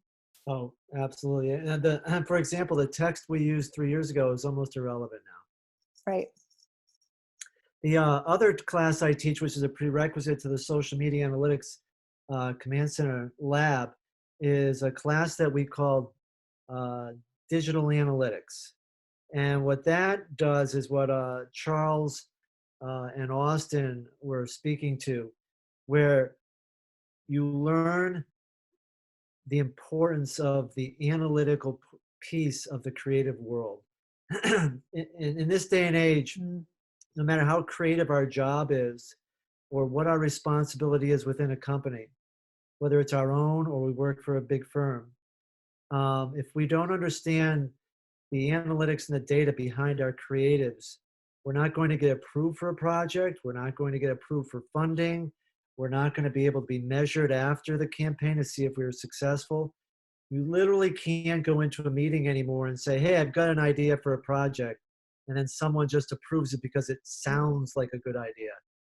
Everything has to be measured now, and the students really learn the value of, you know, how is brand X doing on this platform? How many people are they reaching? Is that an important metric to them, yes or no, depending on their business objective? So they're really able to look at a brand, no matter what brand it is in what industry, and be able to assess if they're being successful with their creative approach or not, and what they can do to improve their approach. One of the assignments that they have on that class that I love is at the very end of the semester, where they have to analyze and audit brands and come up with an assessment as to, you know, how are they doing and what can they do to improve their social media strategy. And once you get through that, and one of the questions I get asked before I answer that is, gee, I'm not really good at statistics. I'm not really great at math. Can I take that class, John? And the answer is absolutely. Analytics in the digital world is more about being curious. It's more about being a sleuth. It's more about being a storyteller. It's really not math and statistics in the traditional way. It's more about being curious and being able to tell stories. And you learn the different categories of metrics that are relevant and that are important, like right away in the class. I remember learning what reach was and engagement and impressions and all that right away, which is stuff that you need for the rest of your time at DMD if you're going to be in the business track. Yeah, these are the foundational metrics that one needs as they head out into the business world. And as you read the news, if you're involved at all in any way, in whether it's politics or COVID-19, all of these brands, whether it's a politician or a company, are looking at their metrics to see how many people are we reaching. Are they engaging in our message? Are we getting our message across to the consumer? And that's all about social and digital media analytics. And that tells them what they need. Do they need a course correction, or are they on the right track? Yeah, and this is really great because I'm just listening to you. I'm having a great time on this call, just learning more about all the details of every single major and all of our professors' expertise as well. But when we really think about, again, back to this holistic approach that we have in digital media and design, which is so unique amongst any other program that I know, you know, we're getting that understanding. We've got these experts like Charles and Clarissa that are understanding the theory, the what's behind it, how do you apply it? Then we've got, you know, we're creating the actual content that is going to be sold. And we're also analyzing and understanding and researching all of these things at the same time. And then finally, the last step is that's in the business strategies is distributing it and getting that out into the world. So that ability to understand the entire pipeline from the thought, the thought process behind it, to the research to find the information, to gather and understand and analyze the data, and then to be able to create content that's customized to go out into the world to the audience that you've just proven is the one that you need to reach. That's something that's really special about DMD. Mind if I add something really quick from my own experiences? Yeah, Charles. Awesome. So one thing that I love about this university, like even above DMD, and I really didn't know about coming in, was since this university is so large, a lot of the departments that are on campus, even beyond digital media and design, a lot of their marketing efforts, content creation, all types of stuff like this is all done by students. So, you know, we're all talking about like job search and like all this experience that we get from our classes, and it goes even beyond that. Since my sophomore year, I've had on-campus internships applying all of these skills that I've, you know, gained from DMD to, you know, to jobs where I get paid, you know, of course, above minimum wage for doing things that are specific to what I learn in my classes. And above that, you know, from my own experience applying to these jobs and finding things on campus, you know, us, the DMD students are highly coveted. We have like a background, you know, going off of this foundation of curriculum. We have, you know, backgrounds in everything. My employer right now, I work as a content marketing intern on campus for the Center for Career Development. And my employer is amazed because, you know, I'm specific for marketing, but he's asked me to do graphic design work or maybe an animation for something, and I can provide that. So it's definitely something even beyond the classroom, beyond internships, having like opportunities around you at every corner, and you like as a DMD student really being able to grasp this stuff and get a leg up of other traditional students. So it's awesome in that sense. Yeah, that is so true, Charles. That's such a great thing to bring up because, in fact, I'll say Charles Rose got the internship in the Office of Diversity and Inclusion as our new marketing intern. So that's exciting. But these, again, in addition to calls from industry experts in Connecticut and beyond, I get calls all the time, emails. We get requests for students specifically. I just had another one, a request for an internship at a corporation in Connecticut for a videographer. I mean, they're constantly reaching out to us. And I think it's true to expand on what Charles was saying is that we're extremely well respected. I mean, at a lot of universities, the arts are sort of seen as this extra thing that is sort of a plus, a hobby, et cetera. But digital media and design, specifically in the School of Fine Arts, we are so incredibly embraced and respected around the university. We've had students from one way to say it is we have had so many people within the university, other professors, send their students, their children to us, to be majors and have done really successful. So, you know, we've had different executives, VPs, et cetera, within the university. Deans have sent their kids to us. Board of trustees, children have come to be in our major. And we're so incredibly well respected because they understand that we have that emphasis on research and data behind our work. So whether you're want to do work in the sciences, or you want to work in the humanities, or you want to work in business, you know, it's just a very well respected and well received major that is across campus and in the community as a whole. So let's go ahead. It's 4:15. It's the perfect time for those last questions. We've had a few questions come in on the chat box, but I'd love to welcome all of our faculty back on. And in fact, if any of you students are interested in saying hello and showing your faces, you can go ahead and raise your hand and we can unmute your video for our incoming students as well as our current students. So go ahead and Michael will look at that if we want to see you, but it'd be wonderful to put in the gallery view. If you're not looking at that, in the upper right-hand corner, you can switch from speaker view to gallery view. And then you can see all of our faculty and students coming up. And if any of you want to now ask a question real time, not just in the chat box, we'd be happy to hear your wonderful voice and see your smiling faces or any of the above. I also wanted to introduce Stacy Webb. Stacy, if you want to say hi, she is our administrative assistant, and you may have most likely been in touch with her during the application process because Mike's my right hand and she's my left hand. So Stacy, say hi and introduce yourself. Hi everyone, I'm Stacy Webb. Sorry I was a little bit late today. I had an engagement that I had to go to earlier. Social distancing I was still doing, so taking care of myself and family. But definitely wanted to be here and introduce myself to you, answer any questions you may have that are separate from the classroom. I know a lot of the administrative side. I know a lot about UConn as a whole. So I'm happy to answer anything that the faculty and the students haven't been able to share with you. There was a question earlier. Someone was asking about being able to have 2 concentrations? 2 concentrations in the major is difficult, I will say. As a BA student, technically as any student, you can only have 1 concentration that you graduate with. You have to declare a concentration. As a BA student, we have definitely had students who have studied 2 areas. So maybe they're studying 2D motion graphics or motion design, as we call it now, and they want to do 3D as well. So they focus in 2D, but then they add some extra classes into their program to get the 3D. Business and web design is another one that's really a lot of students kind of overlap. There's a lot of overlap there. So it is possible. It's a little difficult as a BFA student, just because a BFA student has such a really structured schedule, and they have a lot of art classes and other types of classes, a lot of senior requirements that they need to do. So they don't have the flexibility that a BA student would have.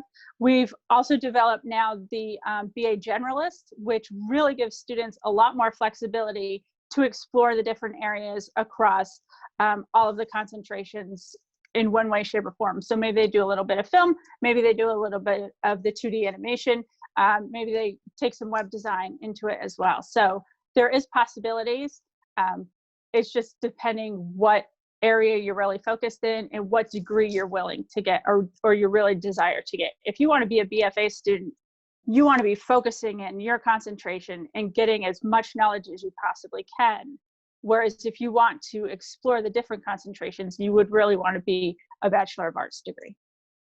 And I think there's, one of the things is that we are really, really well known throughout the university of doing outstanding advising.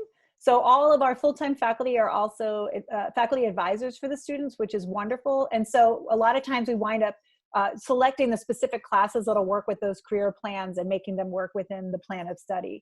So there's definitely some opportunities and overlap with that as well, that it makes it really successful. Trying to look at some of the questions that came in that we didn't touch on yet, and also some of the generic questions. I can also say that, what Stacey said that is really important is that you do get a specific concentration on your official transcript. But the bottom line is that it's your portfolio that's going to get you the job that you want. And so it really doesn't matter whether it's a BFA or a BA or whether it's whatever degree. It's the quality of work that you put in the portfolio that's going to get you the job that you want. And so I can even think back when I graduated from Syracuse a few decades ago. I had come through with computer graphics, photography, and video, and in my senior year I had to make a choice, and I just listed it on my resume as a BFA in computer graphics with additional concentrations in photography and video. And that's the way you're going to do, and you'll do that in your professional development class to sort of figure out what's the best way to sell yourself, to market yourself on your website and your resume, all of that. And so even though Austin, for example, is officially in business strategies, and Regan's officially in motion design, and Isaiah is officially in motion, I believe, and Alex is officially in web, they all have skills that are going to cross over those areas, and they're going to do, and luckily, since we have an emphasis in business, they're also learning how to market those skills. So that makes it a really easy transition. I can speak to that as well. So I was business strategies concentration, but I've had graphic design internship at iHeartMedia. I've had a motion graphics design internship at RCA, and I've had video jobs at UConn Athletics. So I've done it all. Meanwhile, I was a business strategies concentration. So really is about your portfolio and your quality of work in the end. It's just like what route you go for classes. Absolutely.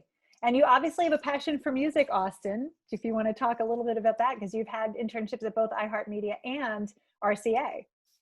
Yeah, I definitely like being involved with music. I was interested in the music industry, so I went after the iHeart one, which kind of led to the record labels for the next summer. And then I think they're taking me on as a freelancer now at RCA. And then I also do work for a media company that is that like makes a lot of social content for artists. So I like being in the music space a lot. That's excellent. And through DMD, you were able to kind of navigate and meander into an area that involved your passion also. Am I correct? It wasn't so cut and dry? Definitely. Absolutely. Yep. I was And I think able to touch on everything. Yeah, because we have a lot of students. I think one of the things about being UConn and being a big public flagship university, we do get a lot of those students who, I mean, I can't tell you, we probably had, I don't know what, 30 students over the years in the marching band at least. We get a lot of students that wind up working in athletics. So they want to be like artists and they want to be creatives and designers, but they're also like totally pumped up to go to Gamble Pavilion and watch a basketball game or be in the marching band. Athletics is another area that we literally can't get enough interns for them. Probably most students have at some point had an intern. It's a tough one at times, depending on how well the sports team is doing. But we do have a lot of experience. And as a result, for example, of that, we've placed a lot of students in both internships and jobs. So we've got students at ESPN, NBC Sports, WWE, like pretty much every major, sports, marketing, and entertainment field as well. I think it's important. I always, when I'm talking to individuals at open house, I always tell them, you're going to get out of this program, or really any program you go to, hopefully it's ours because we're awesome, but you're going to get out of the program what you put into it and what you really are seeking. So like Austin has completely taken advantage of UConn in every possible way he can. Anything he's wanted to learn, he's made sure that he has somehow gotten involved, whether it's through a club or through classes or through internship and job experiences on campus. He's put himself out there and he's really reaping the benefits of that. And he's going to, kick butt when he gets out into the career world. I know him personally. I talk to him all the time. He's just got energy about him that's going to make him successful. And all of our students, I feel like watching them grow from freshman year to when they become seniors is just such an amazing transformation. And it's really about the interactions that they're having with their faculty and the interactions that they're having with each other and their opportunities to collaborate with each other and learn from each other, as well as from their faculty. Just makes them, I don't know, it gives them a whole broader perspective of what they can do and who they can be when they get out into the career world. And I think DMD, I don't see that with all students. I see that with all different majors. Sure. Yeah. He wanted an independent study, and I wasn't able to. I was too packed, and I gave him access to all my videos. I guarantee you, he's made it through all those videos and learned how to model. I'm trying to wrap up my projects, and then I'm going through all of them. But I think that brings a good point, and I think that's part of the structure of what UConn as a whole. I mean, our digital media and design, I will tout constantly that it is special, and that's because I believe that wholeheartedly. And I think every single person who's here and in the program, whether you're a student or a professor, will say the same thing. But there's also a unique quality within the university for that. And so, you're 18 years old, you're graduating from high school, you like digital media, you like design, but you're not sure exactly what you want to do. So, trying to find the voice. It's not only so much, there's such an emphasis on storytelling within our program, is you want to have great content. And that's a story, whether it's a 3D animation, a 2D animation, a film, a documentary, a narrative film, or if you're just marketing to a business, you're still telling a story to get that product sold, whatever it is.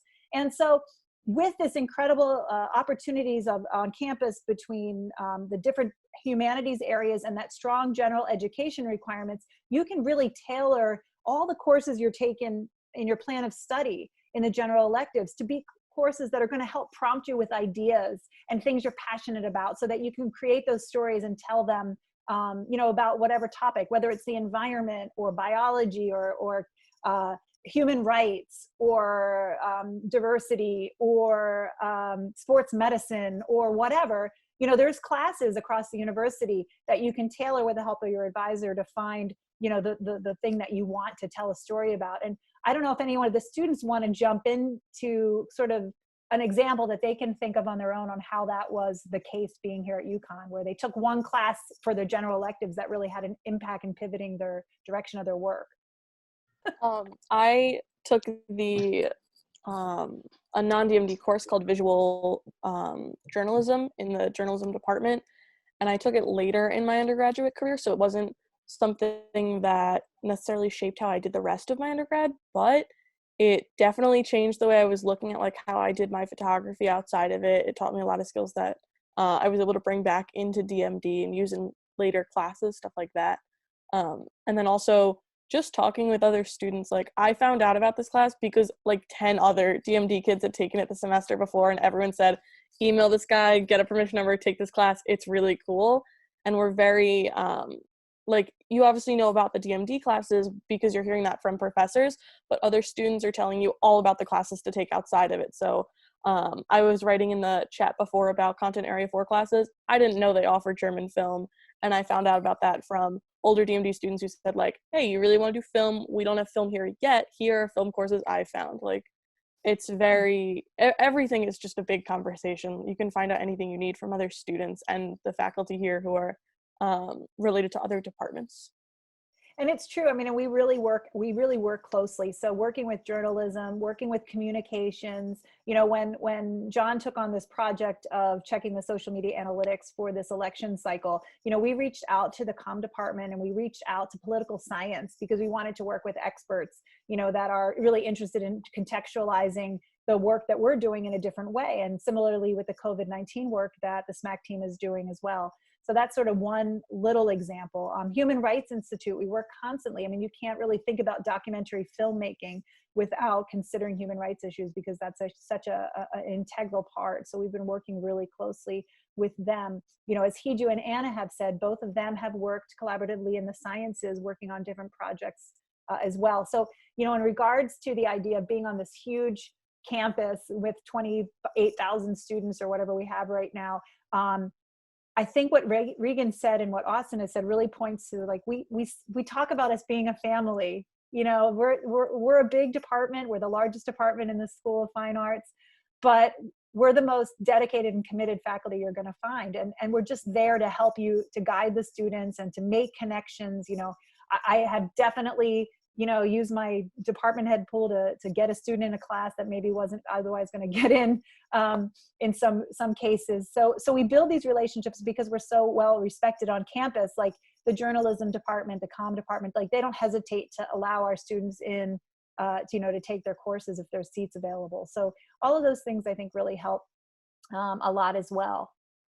What other questions, you know, those of you who are still on the call, Finton, Jack, Hannah, Robin, Kareem, Matt, any of you have, or parents, if you're on there too, have any particular questions that you wanted answered? And we'll keep an eye if you want to raise your hand, or if you can't unmute, Michael Toomey will take care of that. Or you can type it in the box. We talked about internships. We talked about the degrees. Be it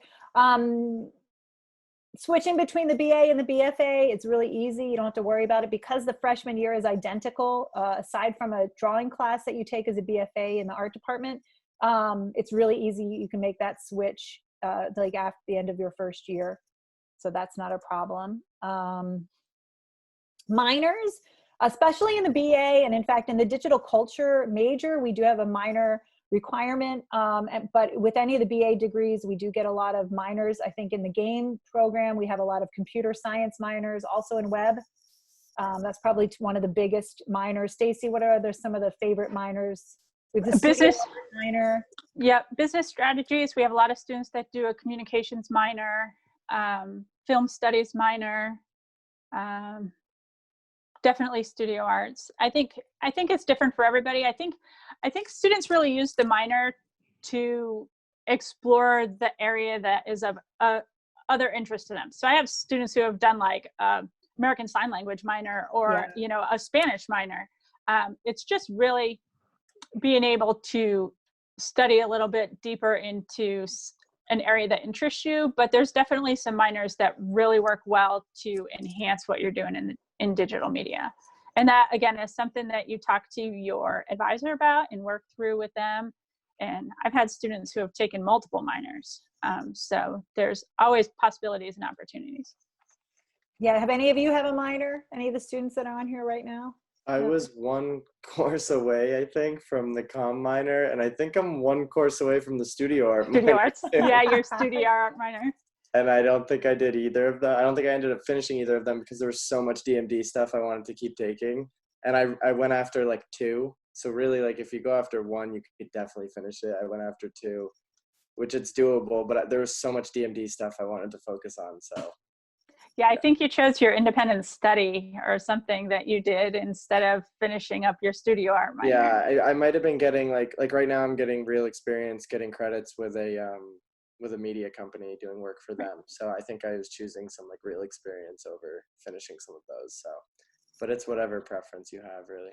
So Kareem had a question about, can you do a minor as a BFA student, and what's the difference between a major and a minor? So yes, you have to be more strategic and work closely with your advisor as a BFA. So all credits at a university are 120 total credits, but with a BFA degree, you have 78 credits that are in the major. With a BA, you have between 42 to 48 credits in the major, depending on which one. And then you have your general education requirements. So there's certain things that make it easier. For example, if you came in with 2 years of a foreign language already from high school, then that will exempt you from the foreign language requirement, which gives you a couple extra credits. If you're really careful about where you double dip with your content areas, you know, it's possible. And it depends on the individual minor. The minors are usually between 12 and 18 credits each. However, sometimes there's some hidden prerequisites that you don't see. So for example, and you may be seeing in the business minor, some of the business minors, it looks like it's only 12 to 15 credits, but then when you get into it, you have to take many other classes before those are eligible, right? So then do you want to add to that, Stacy? Definitely the business minor is the hardest. A lot of students in the BFA who want to also do a minor are willing to take summer classes or intersession classes, or, you know, some summer classes maybe at a community college near them, and then transfer those credits in so that they free up time during the semester to do their minor.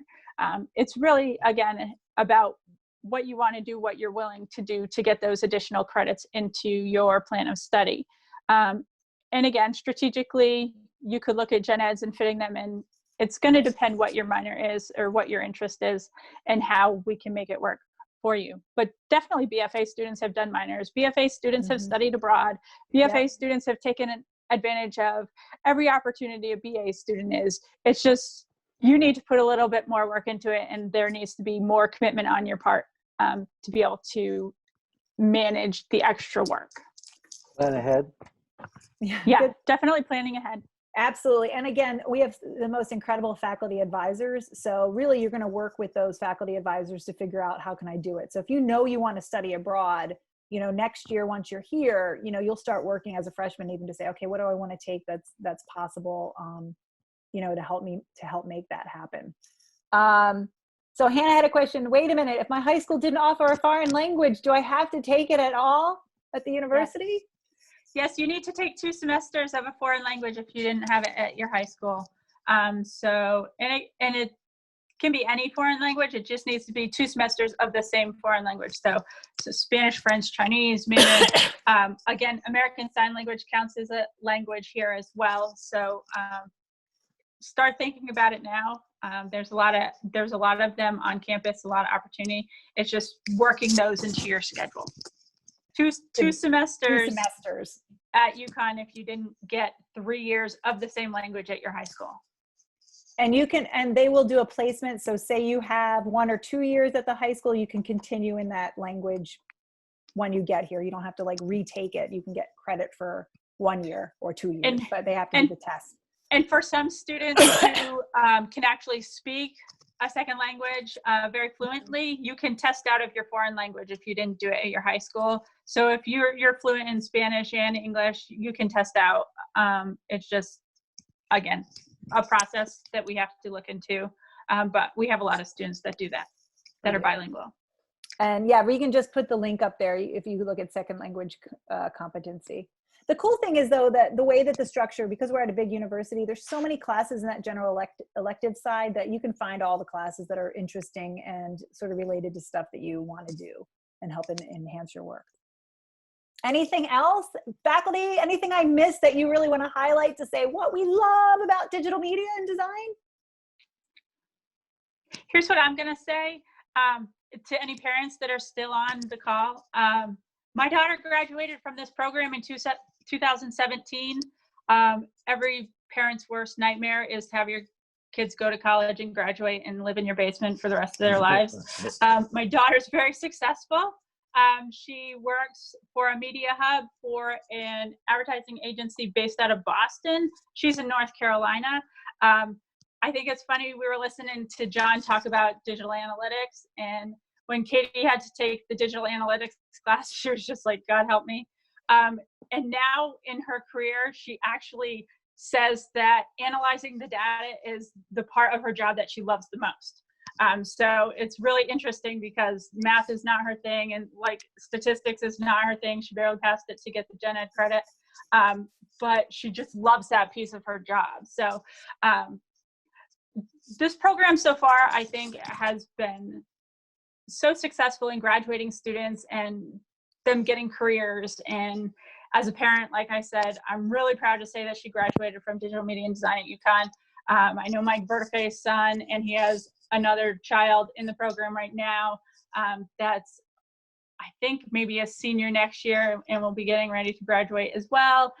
Dan has his daughter in the program. So I can't say enough great things about digital media and design as a parent, not just as the administrator, but it's a great program. Students are going to get jobs. Students are going to be successful, if that's a concern for you. Faculty, any other last words, comments, students? Chris? Coolest toys. Oh, the coolest toys. Oh my gosh. They got a lot of fun stuff. Yo. Favorite things to play with in digital media and design? Go ahead and unmute. Has a very diverse experience, well, the faculty, it's just all over the place. It brings in a wealth of experience from all over. We love the Cintiq Lab is awesome. You know, the difference it makes when you're doing animation and you're trying to work in vectors specifically and working with those tablets is amazing. Take advantage of everything DMD has to offer. There's lots here, and talk, ask questions. If you're interested in doing something and you haven't heard anything about it, then just ask and we'll try to make it happen. Absolutely. Students, anything else?